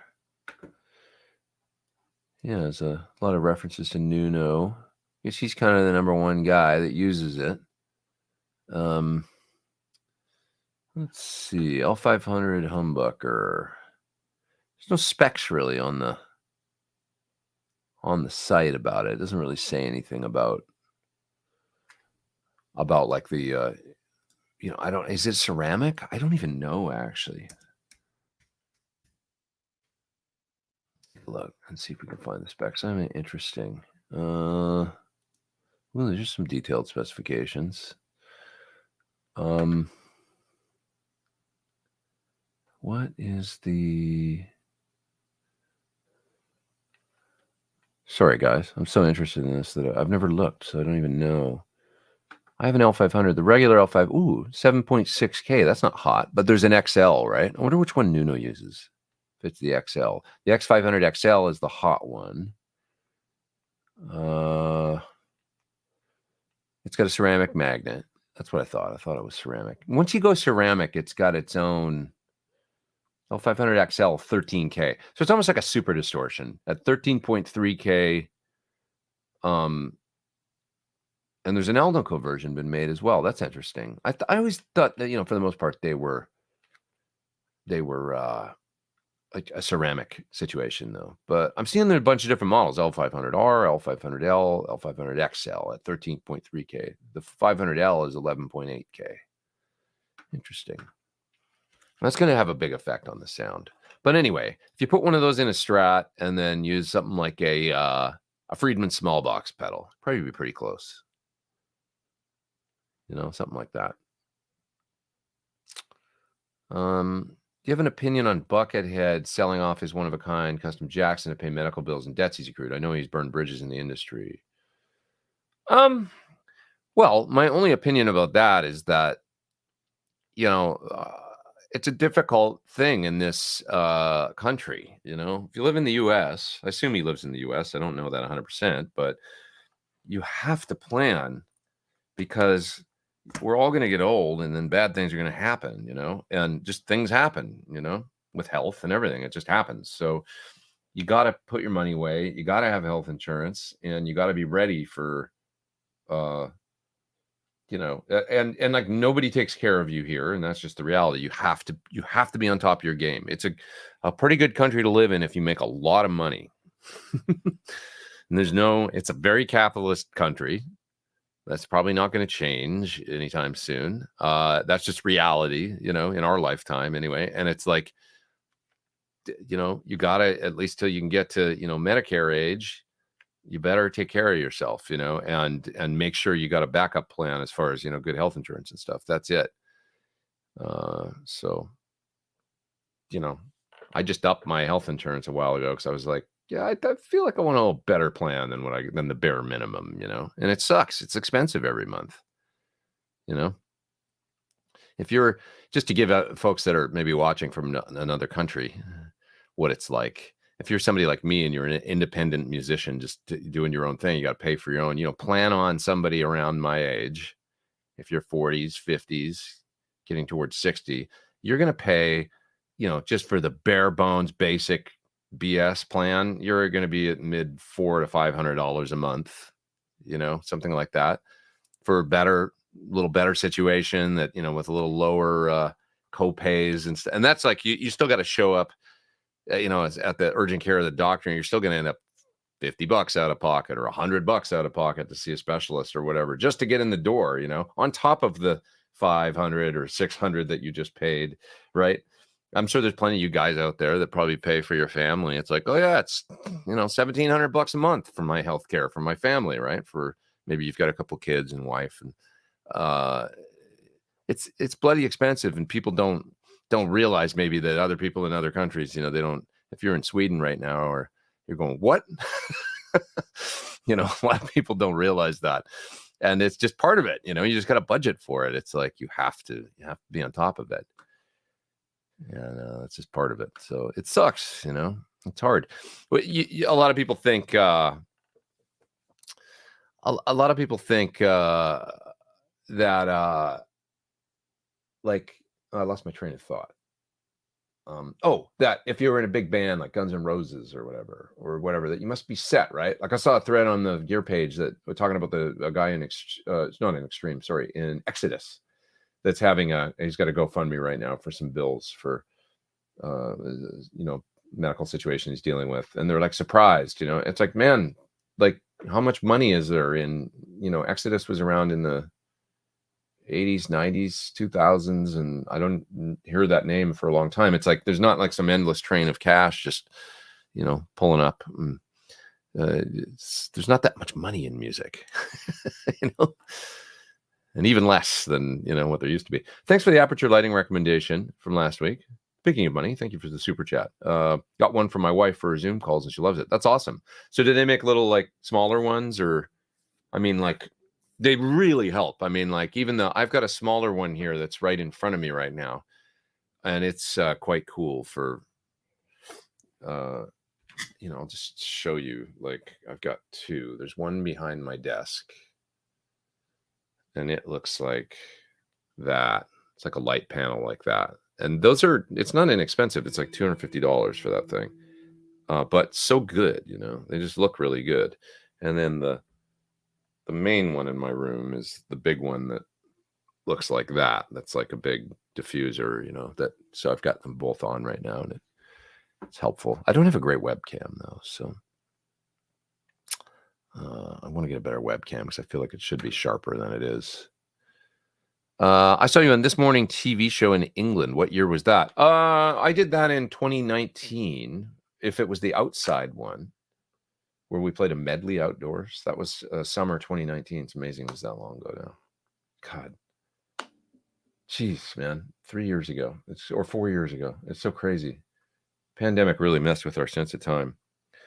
But then we did another one last year in the studio. So maybe you saw that. I don't know. The one in the studio was just at the beginning of the last tour, I think. Okay. What else here? Let's see. Oh no, it was when we went to Malta. That's right. It was last September. Yeah, the other time we were on that TV show last September. What else we got? I guess Extreme's doing a tour with Living Color. That'd be a good bill. Do you ever get into tones such as Chris Isaac's Wicked Games?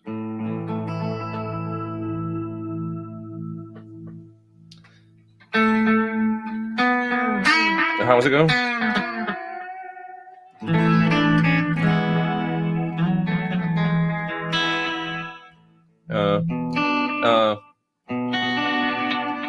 I can't remember. How was it?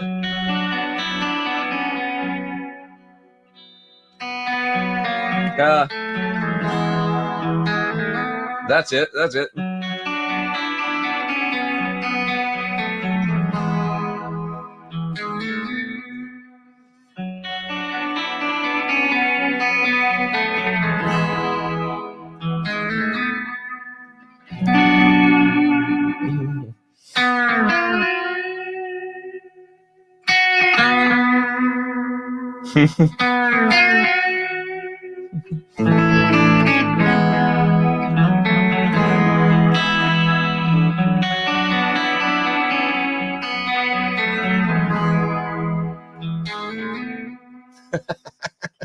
I got it. It took a second. I haven't played that for years, but yeah, that's beautiful. It's not a delay with modulation, is it? It's a reverb. That was a cool tune. No one could save me but you. I'd never dreamed that I knew somebody like you. No, I don't want to fall in love. Whatever. Okay, I'll stop. Karaoke. Any recommended amp techs in the Hollywood area? I know Dave is up north. Well, I mean, it's literally 2 miles from Hollywood. I don't know if I call it up north, but last week I recommended Bob Dixon. A lot of people talk about him. He's in Burbank. I don't know anybody in Hollywood per se. That I'm not sure.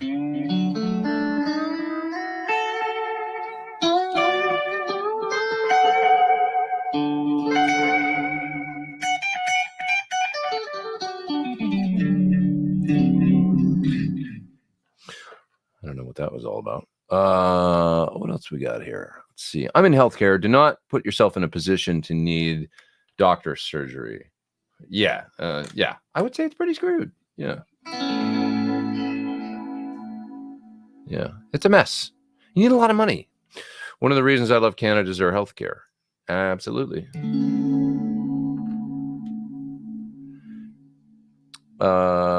What else we got here? Head back to Canada. I hear they really take care of the residents. Well, it's not outside of the realm of possibility for, retirement or something, Do you have insurance on your hands? No. I mean, I have regular old healthcare.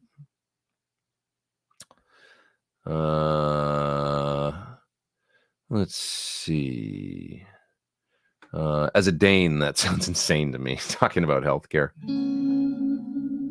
When I was bit by a dog, my hand repair surgery cost $14,000. And that was probably like, a couple days, right? A couple days in the hospital, 14 grand. Self-pay here, 700. Insurance did not cover it. Are you serious? God, that's insane, dude.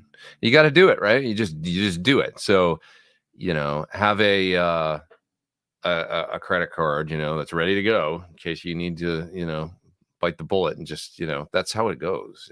It's rough. But in Canada, you wait for basic care. That's not untrue. You do, but you always have the option of paying for something. I think, if you really need something right away, you can do the same thing we do here, which is just, well, let's fork out for, because that's why I say, like, you got to take care of yourself. And if you make a lot of money, it's great. Because, I used to know this really, really, really rich guy, and that dude went to doctors that didn't even take insurance. You know what I mean? So I went like, oh, I see. The rich people have their own doctors that don't even deal with this system. They just go pay out of pocket. If you got millions of dollars in the bank and you can afford it and you need a procedure done, just go pay for it. You can get it done tomorrow. It's great. And it'll be the best doctor because he gets his money from all the rich people, doesn't have to deal with insurance. I really had my eyes open knowing that guy, because it was like, oh, okay, I see. Want to get it done? It's going to be $200,000. Okay, no problem. Because I make, whatever, $6 million a year or something, whatever people with money make. You know what I mean? So it's a crazy, crazy world we live in. But yeah. Hey, Ben Tom says, when I died last year, my medical bill was half of $1 million. When you died, you're still here. You're here. I don't understand. It's great to have you back. That's a great doctor that you went to. At least they brought me back. Did you really? I mean, is this a thing? Like, were you really like, I don't want to make fun of your situation. I thought you were joking, but maybe you're not. Maybe you had like, what happened, dude? Tell us the story. Like, that's crazy. And by the way, great to have you here. If it's actually a situation that happened with you, man, I've heard some crazy stories lately about people like just brushes with, illness and whatnot, and get medical. I will say this, here's a positive. Medical science is pretty amazing right now. Like some of the things they're doing with, like, for example, Preston Smith says, bill for cancer treatments here in Canada said $1 million for the bill, but he paid $0. That's the beauty of the Canadian system. Not so bad if you're, at the end of the day. But I was going to say some immunotherapies and stuff that they're doing for cancer these days. Just incredible, saving people that I don't think would have made it 10 years ago, So do you pay taxes in Canada? I don't live in Canada anymore. So when you live in a country and you're a musician, like me, still moving around, it's the country that you end up spending the most of your time in, So more than half the year, you end up being a tax resident, of that country. So I'm a tax resident forever of the United States. But I don't think I've paid taxes in Canada since I left for school in 1990, because I was just never there again. So, work in other countries and stuff. And generally, if I work in England or if I work in Japan, the money you make there, the government will withhold some for taxes.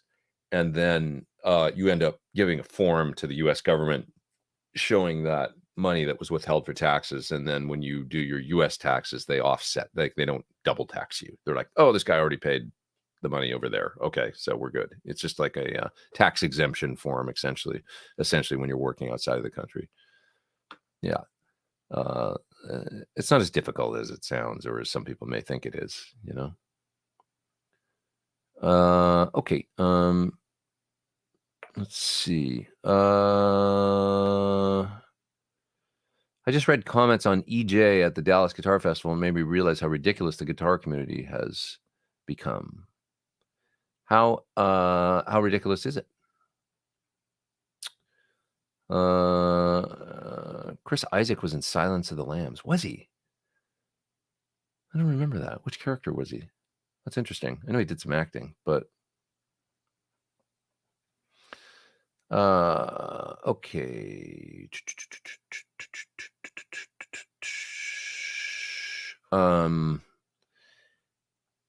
You can sing some more. You never close your eyes. You need a stereo chorus for Wicked Game. True. Yeah, maybe chorus and reverb, right? I looked and I was like, was Wicked Game a Strat or was it a Gretsch? You know, because the bends are so Here, I'll turn off all that delay. Yeah, seems to be like Gretschy to me, like a Bigsby. You know what I mean?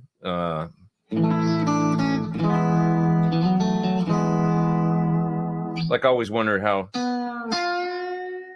because you could do it seems like a Bigsby kind of song, but then I heard it was a Strat, so I don't know. Yeah. Can you do another EVH deep dive? Something's coming. Something's coming. Something. Pretty soon. You'll see. I've worked in healthcare in Canada since '89 and never been as bad shape as it is now. That's interesting. How so? Staff shortage? Like was it Anne? Yeah. Anne says staff shortages are the problem. Is that the same in Canada? What's going on? If you want free healthcare, all your taxes will go up. Yeah, but I'm okay with that. Controversial? Maybe. But I'll tell you why, because I pay the tax anyway. I just pay it to a corporation. It's a tax, no matter what way you look at it. I would rather not have all the making money and the copays and all the crap and the bureaucracy if it was just like, look, we take this much of your money out of your taxes and you can go to the doctor anytime. And yeah, $1 million operation, you pay zero. You know what I mean? If that was the system, which is like, Denmark or something, it's like it's just a little bit more, you pay a tax anyway. I will look at it as, I pay a tax to, my healthcare private, whatever. And then I pay so I'll go in there and I'll get a prescription. It's $10. Go in there and get a blood test. Oh, that'll be $15 for the copay. It's like I'm swiping my credit cards 3 times every time I walk in there on top of what I pay every month. That doesn't happen in other countries. So tax schmacks, you pay the tax. You're just paying it to, that's the way I've always viewed it. Coming from somebody that lived in Canada for 20 years, right? Knows the system, knows the pitfalls. Like, believe me, both my parents have passed away. They were both, that happened under that system, I still think it's a better system. Just look at the life expectancy and infant mortality and all that. It's a good system up there, just look at the numbers. Yes, it's far from perfect. I mean, pissed me off in many ways, nowhere's perfect, right? What are you going to do? If you're going to return to Canada, where would you go? I would, dude, I would have a hard time not going to Vancouver. It's really expensive. Talk about tax, provincial tax and just the price of real estate and everything else, but it's beautiful. And I've always wanted to live there. So it'd be hard for me to not go there because it's just a gorgeous place. When I go there, I'm very happy. Instantly. I went there last year to do something and I spent a couple days in Vancouver just with the intention of like sussing it out to see, like, is this a place I could live again? How do I feel about it? It was beautiful weather while I was there. So that was helpful because it can rain a lot. I know that's a bummer, but yeah, it really, really, really made me feel good being there. I'm like, oh, I could definitely do this, so just depends. But I like a city, so I like Vancouver, but I love the aspect of Vancouver where you can get the hell out of the city. And even just to go to the park, you just go to Stanley Park and you feel like you're not in the city anymore. And in 10 minutes, you can be there, from downtown, and it's just beautiful. So yeah. Most artists, musicians are horrible at finances. That is true. And you got to kind of just, I mean, yeah, we grow up and we play music and we're free spirit and all that. We're like, whatever. We didn't, lost interest in high school, but just played guitar all the time and all that. And like, it doesn't necessarily bode well for, financial discipline and things like that. You got to bear down and get it together at some point. And I still feel like as a musician and, getting older and all that, I feel terror, at times about that whole situation. I guess that's motivated me to, at least I'm in way better shape now as far as setting up for the future than I was, even 5 years ago, or certainly 10 years ago. I'm way more on a better path and trying to stay on top of that stuff. And I get excited about things like saving money now. So I didn't used to, but it's like, I don't feel like I want stuff as much anymore. And I feel like I get more like, just like, you feel like less anxiety, about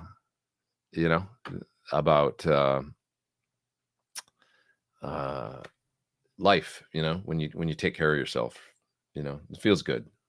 Like paying a little more for healthcare to know that I'm a little more covered and it's, if anything happens, and I'm good with it.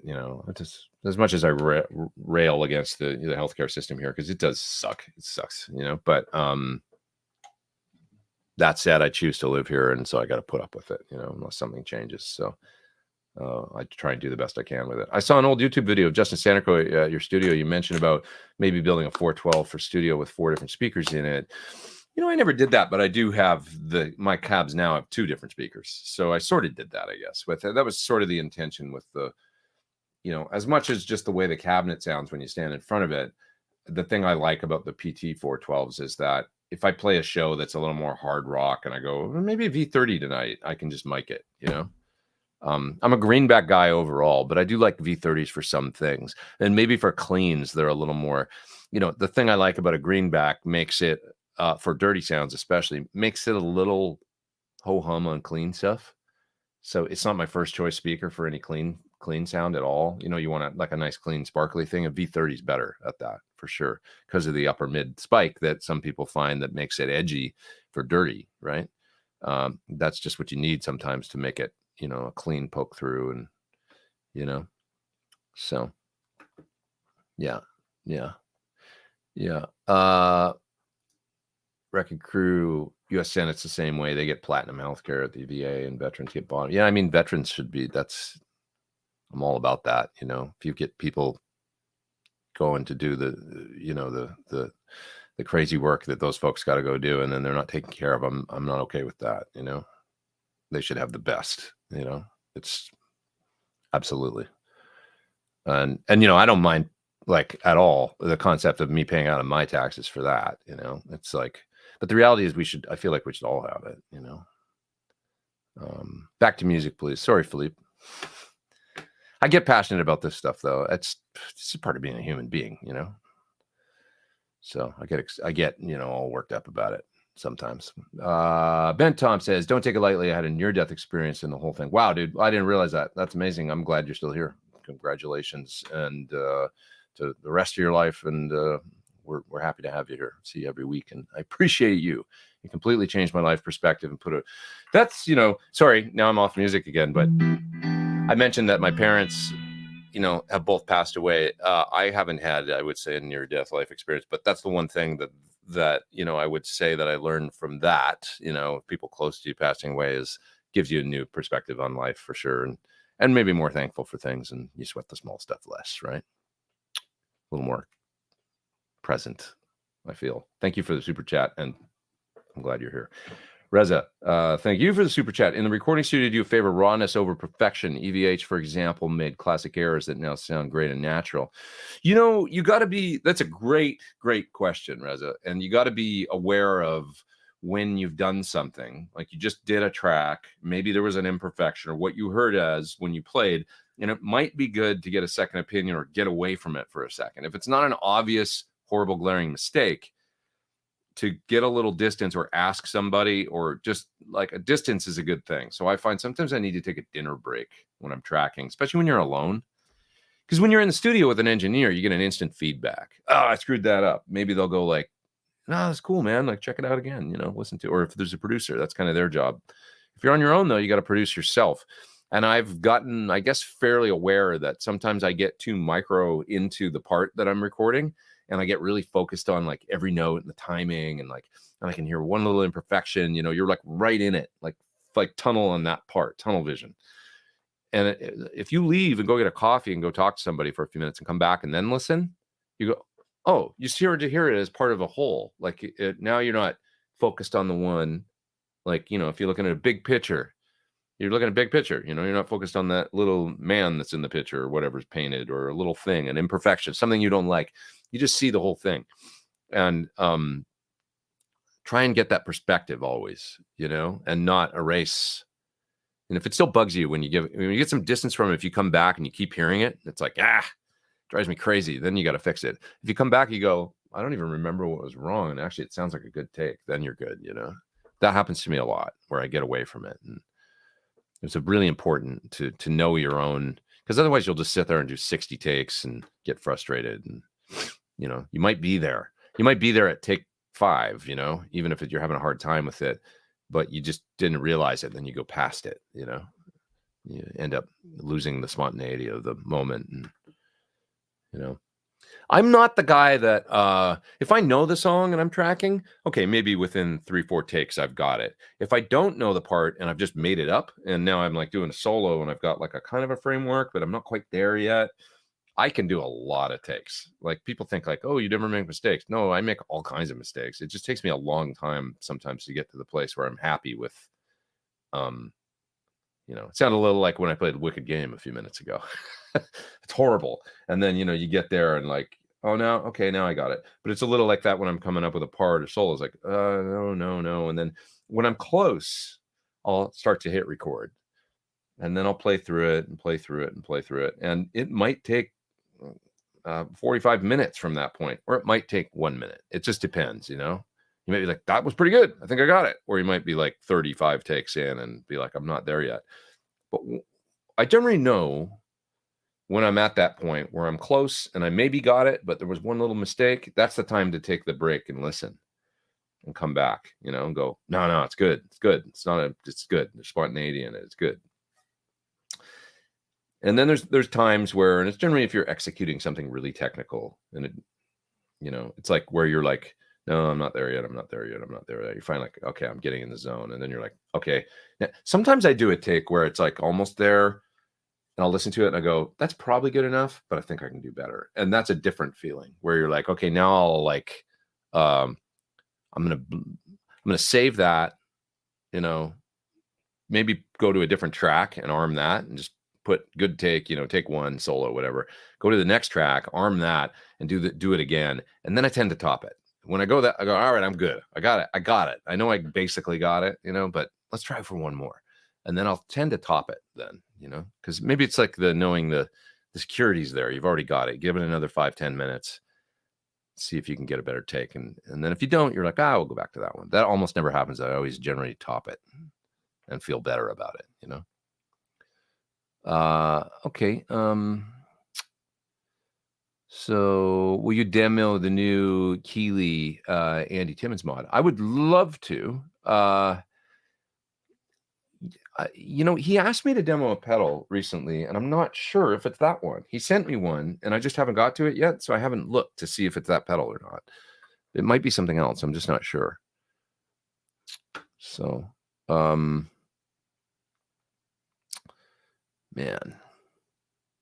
Ben Tom's story is crazy. Dude, no, we didn't know this. He says he was gone technically for 10 minutes, and then they were able to shock my heart. Man, that is wild. Well, I'm glad you're here. That's scary as hell. And it says 10 minutes. Yeah, that is so scary. But yeah, we all feel this way. Joe says, happy you're here today. Yeah, we are, dude. Yeah, don't really like talking to the details. Well, we respect that. Of course not. Yeah, but good to have you here, man. Can't stress that enough. About the Van Halen preset that you use in the Helix when practicing at home. I made a preset using the BE because that's my favorite dirty. It's called the Placator in the Helix. It's a really good dirty Marshall-y thing. I just made a preset with that and Celestion IR, the standard 412 greenback 57 121 mix. Or maybe I used just a 57 because it was Van Halen. You know, the 57 balanced or fat will work great for that. Just use the one mic. Yeah. Okay. Okay. What guitar is used in Wicked Game? Yeah, Strat, right? That's what I read. I always thought, it sounds like a Bigsby, but you know. Okay, I'm pretty far back in the chat, I think, so I should probably move down and see where we're at. Okay, Chris Isaac in Silence of the Lamb played a policeman when Hannibal Lecter was hiding in the lift, but he wasn't hiding in the lift. No, he wasn't. He wasn't on top of the lift either, was he? No. That's a great scene. God, man, what a great movie. It's like amazing. Amazing movie. I wish they made him like that all the time. Cal says, I'm in Vancouver. It's nice, but bring money. Yeah. It's probably not that different than LA cost-wise. I mean, it's pretty expensive here too. So, but it's such a beautiful city. You need money, says John, to exist. Yeah, for sure. For sure. I would plan properly. Fire Marshal Bill says, I love Vancouver. No, really, I love Vancouver. I do too. Just, quality of life is more important to me than having a big house with a big yard. I would be fine living in probably a condo, in Vancouver. And especially as I get older, you don't want to do yard work anyway, do you? Yeah, I love that town, man. Love it. Yeah. Uh-huh. Okay. It's okay. Musical Companion says, I'm sorry I brought up the Buckethead question. Didn't mean to turn it into insurance. It's okay. Don't feel that way. I mean, the show goes where it goes, It's like we talk about all kinds of stuff on here. So it's all good. Might not have the whatever. It's all good. I like talking about it. It's the real stuff. I like talking about stuff, I love talking about music and guitar, obviously, but we can talk about other things sometimes. It's cool. Maybe we got off track a little bit on this show, but that's okay. Okay. What else? Let's see. On your albums, is it a real drummer or mixed with DAW drums like Tune Track? It's a mix. So drummers on tunes like Dirty Town, that's obviously real drums. That's Matt Logg, who played drums in the Dirty Knobs with Mike Campbell for a long time, and he's an amazing drummer. I love that guy. There's drums on tunes like Big Mistake, that's Blair Cinta on my first record. Kurt Biscara, amazing drummer, plays on L'Avenir and also on Remember on Pete Thorn too. So there's plenty of real drums. I even built out of another monster movie off of Guitar Nerd. That's loops that I made out of real drums. It's my friend Wook, great drummer, lives in Nashville now. And he'd cut for another song, and I just pieced together. It was a stereo mix too. It wasn't even isolated drums. And I just pieced together loops that he'd done for another session for me for something else, and it ended up working great for that. I never replaced them or anything, so it was cool. It just there's all kinds of ways to do it. The thing is with Tune Track these days, I mean, with Spirit Drummer and stuff, if you go in and you tweak and you really spend some time, you can get an amazing result. So yeah, so sometimes I do it and I'm just like, it sounds good, why fix it? It might be a little better with a real drummer on it, but if I tweaked it and spent a lot of time programming, it's like getting the point across. And that said, then there's no substitute for real drums, really, I guess, but you can get so close is the point. So when you're on tour, do you hunt down the local guitar stores and see what guitars they may have? I do sometimes, but not as much as I used to. I'm pretty happy with what I've got. So, but it's always fun. And you know what it is, dude, too? Also, I got spoiled in Japan. Because the guitar stores are you're never going to find, I'm sorry, there's nowhere else in the world with the guitar stores like Japan. There just isn't. There's a multitude of unbelievable guitar shops in Japan. And that's kind of any store in Japan, really. I mean, whether you're looking for books or clothes or they just do, I mean, it's just on another level there, when it comes to interests and people being into things. So, guitar culture there is wonderful. It's really fun. So if you ever get over there, make sure you go, looking for some awesome awesome guitar stores because they're there. One of my favorites is Guitar Trader in Tokyo. It's not a big store, but they just have great vintage stuff and nice selection of,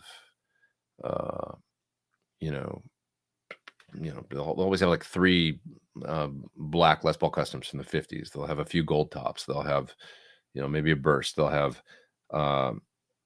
selection of 60s tellies, selection of 60s SGs, like all lined up, all beautifully displayed, and not in a big store. It's just perfect. It's like, I'd really like an SG special from, the early 60s. You'll go in there and there'll be 3, and then they'll be like, oh, wow, cool. Like, here's one, So, Braxall's asking what Zach Wilde does to get his tone. He uses,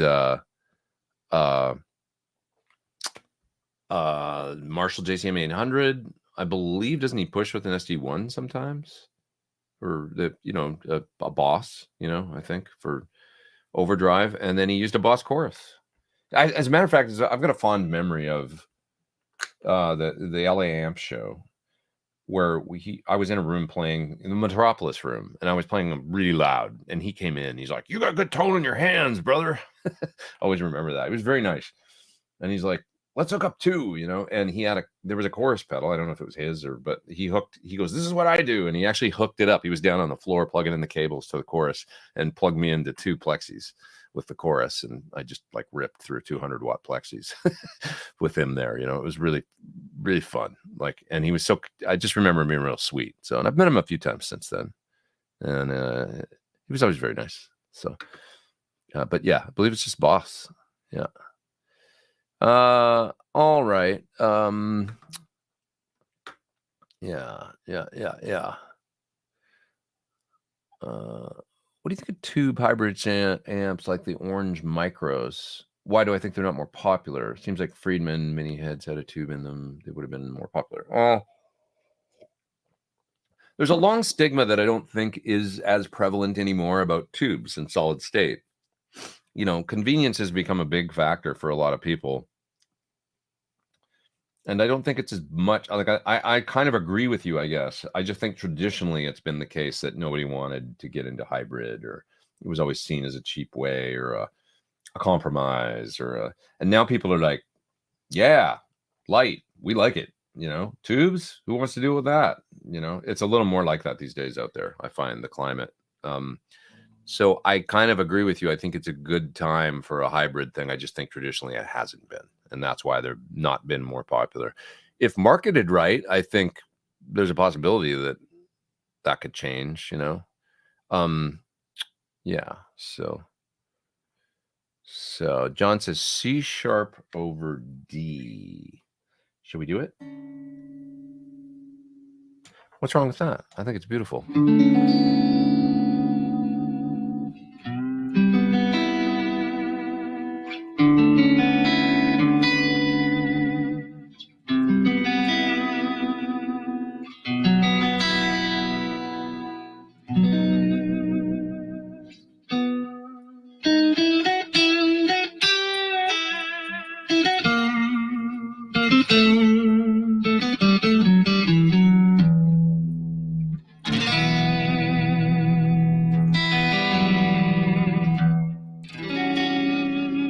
One of my favorite chords.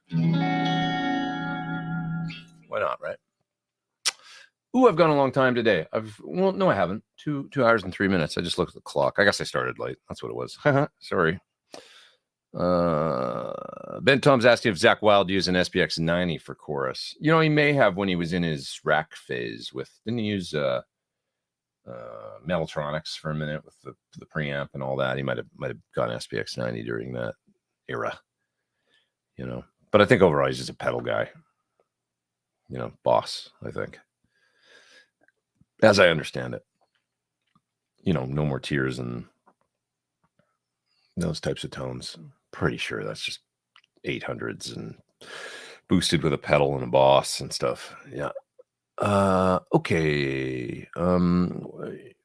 I think I've hit just about all the super chats. We've been through the political ringer. Not really politics. Somebody mentioned it's okay to talk about taxes and politics.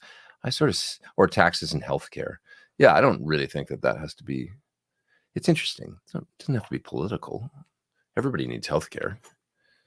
You know, I guess taxes, politics, no matter what. But I think we can all agree that if we pay taxes, we would like it to go to something beneficial. Yeah. Okay. What else? Just before I get out of here, there's a super chat there I got to grab. Oh, there's a couple. Orbithsil. Late to the show. Sorry if I missed this, but what was that 2 humbucker Sir Telly you played on the Tonex video? You know what it is? It's a. I'll show you. It's right here. So let's get it. I've had this guitar for a long time. Since 2008 or 9. And this was actually the first guitar that I got that has the wood configuration that ended up on my signature model. It's got a sexy hybrid headstock, Sir hybrid headstock. You see the shelf is black. It's kind of dark, so it's hard to tell, but you can see how it's candy apple at the top, or black cherry is actually the color, not candy apple, sorry. And the bottom of the shelf is black. See that? It's pretty cool looking. It's subtle, but cool. And then the top is this black cherry color, which almost looks black, but you can see it's red, metallic. Back is black. So this was the first one that I did in kind of a wood and color scheme close to what my signature model ended up being. Years before I did it, though. And so it's got a maple top, mahogany back, mahogany neck, rosewood fingerboard. It's got a C medium neck on it. So kind of the beefier neck with the 6100 sort of fret wire. I don't have a bar in it for some reason right now, but I did replace the saddles on this one with the locking ones from Wilkinson. Now the pickups in this guitar are Fishman. So it's got fluence in it. And the reason is because it's very quiet. And this room can tend to be a little noisy, and I can show you that. Let's just hit a... What happened to my sound? Oh, that's weird. This wasn't plugged in all the way.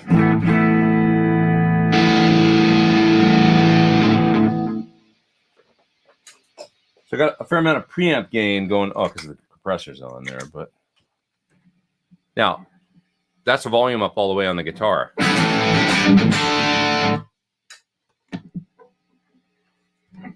Quiet in this room.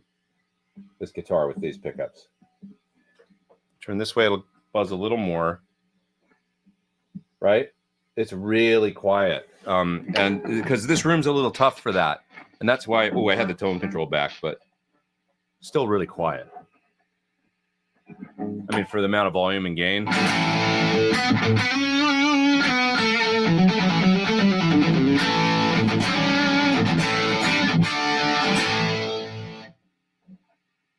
That's really good for buzz for this room. If I plug in a different guitar, I mean, I could grab just about anything here and I'll show you the difference in noise. Grab the Frankenstein here. Not that this is an exceptionally noisy guitar, it'll just be more noisy. A little more, it's not bad actually. Balanced coil humbucker, you know? So, but I just find that little extra bit of, not having the noise is really nice. Now, if I go to, here's a guitar that'll buzz more. One sec. This guitar, this is my Scala. Great sounding guitar. Love it.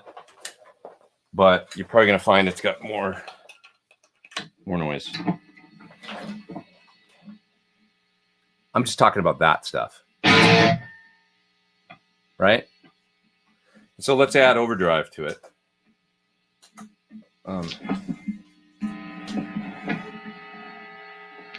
That stuff,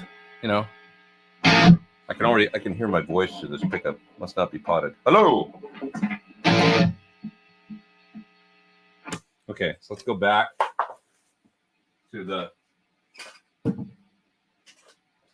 Fishman guitar.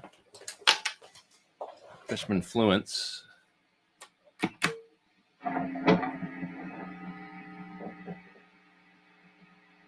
it's considerably quieter, I think, you know?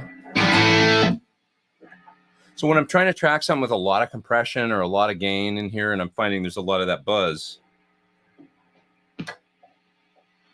you know, that's single coil. So it's really quiet. This guitar has the switch in it to do the different voicings. So if I pull, I think that's just cable's bad. That sound. If I, well, maybe it's a little weird. Maybe pot's dirty. Some static in the pot. But anyway, if I pull this tone pot, I get the different voicings. A lower gain voicing. You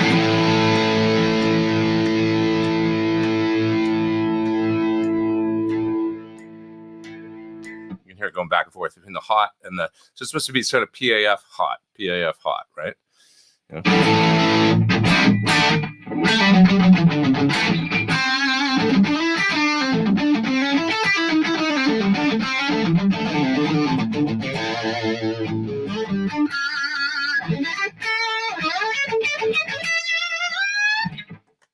Yeah.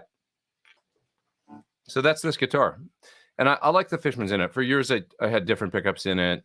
I had some Motor Cities in it for a while. I had different Sir pickups in it. And now it's my quiet recording guitar for this room. Some super chats I got to grab here and then I'm going to split. What do you do for mastering on the YouTube demos? I do it. I use a series of certain plugins and stuff. I've mentioned that Greg Wells Mixcentric plugin. I use a Brainworks mastering plugin for the very last thing. It's a limiter with some EQ and stuff. SSL compressors also generally on in the chain. Yeah, it's just a few different plugins that I use, and I'll just get the levels,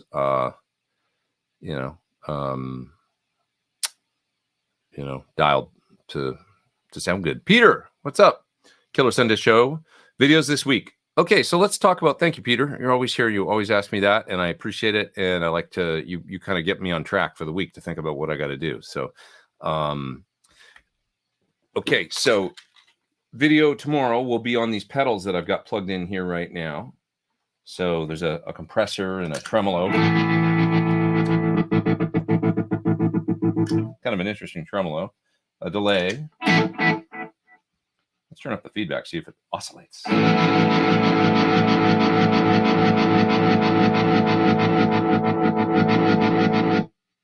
It won't do the time change thing when I turn the delay knob. That's interesting. It's not that kind of delay.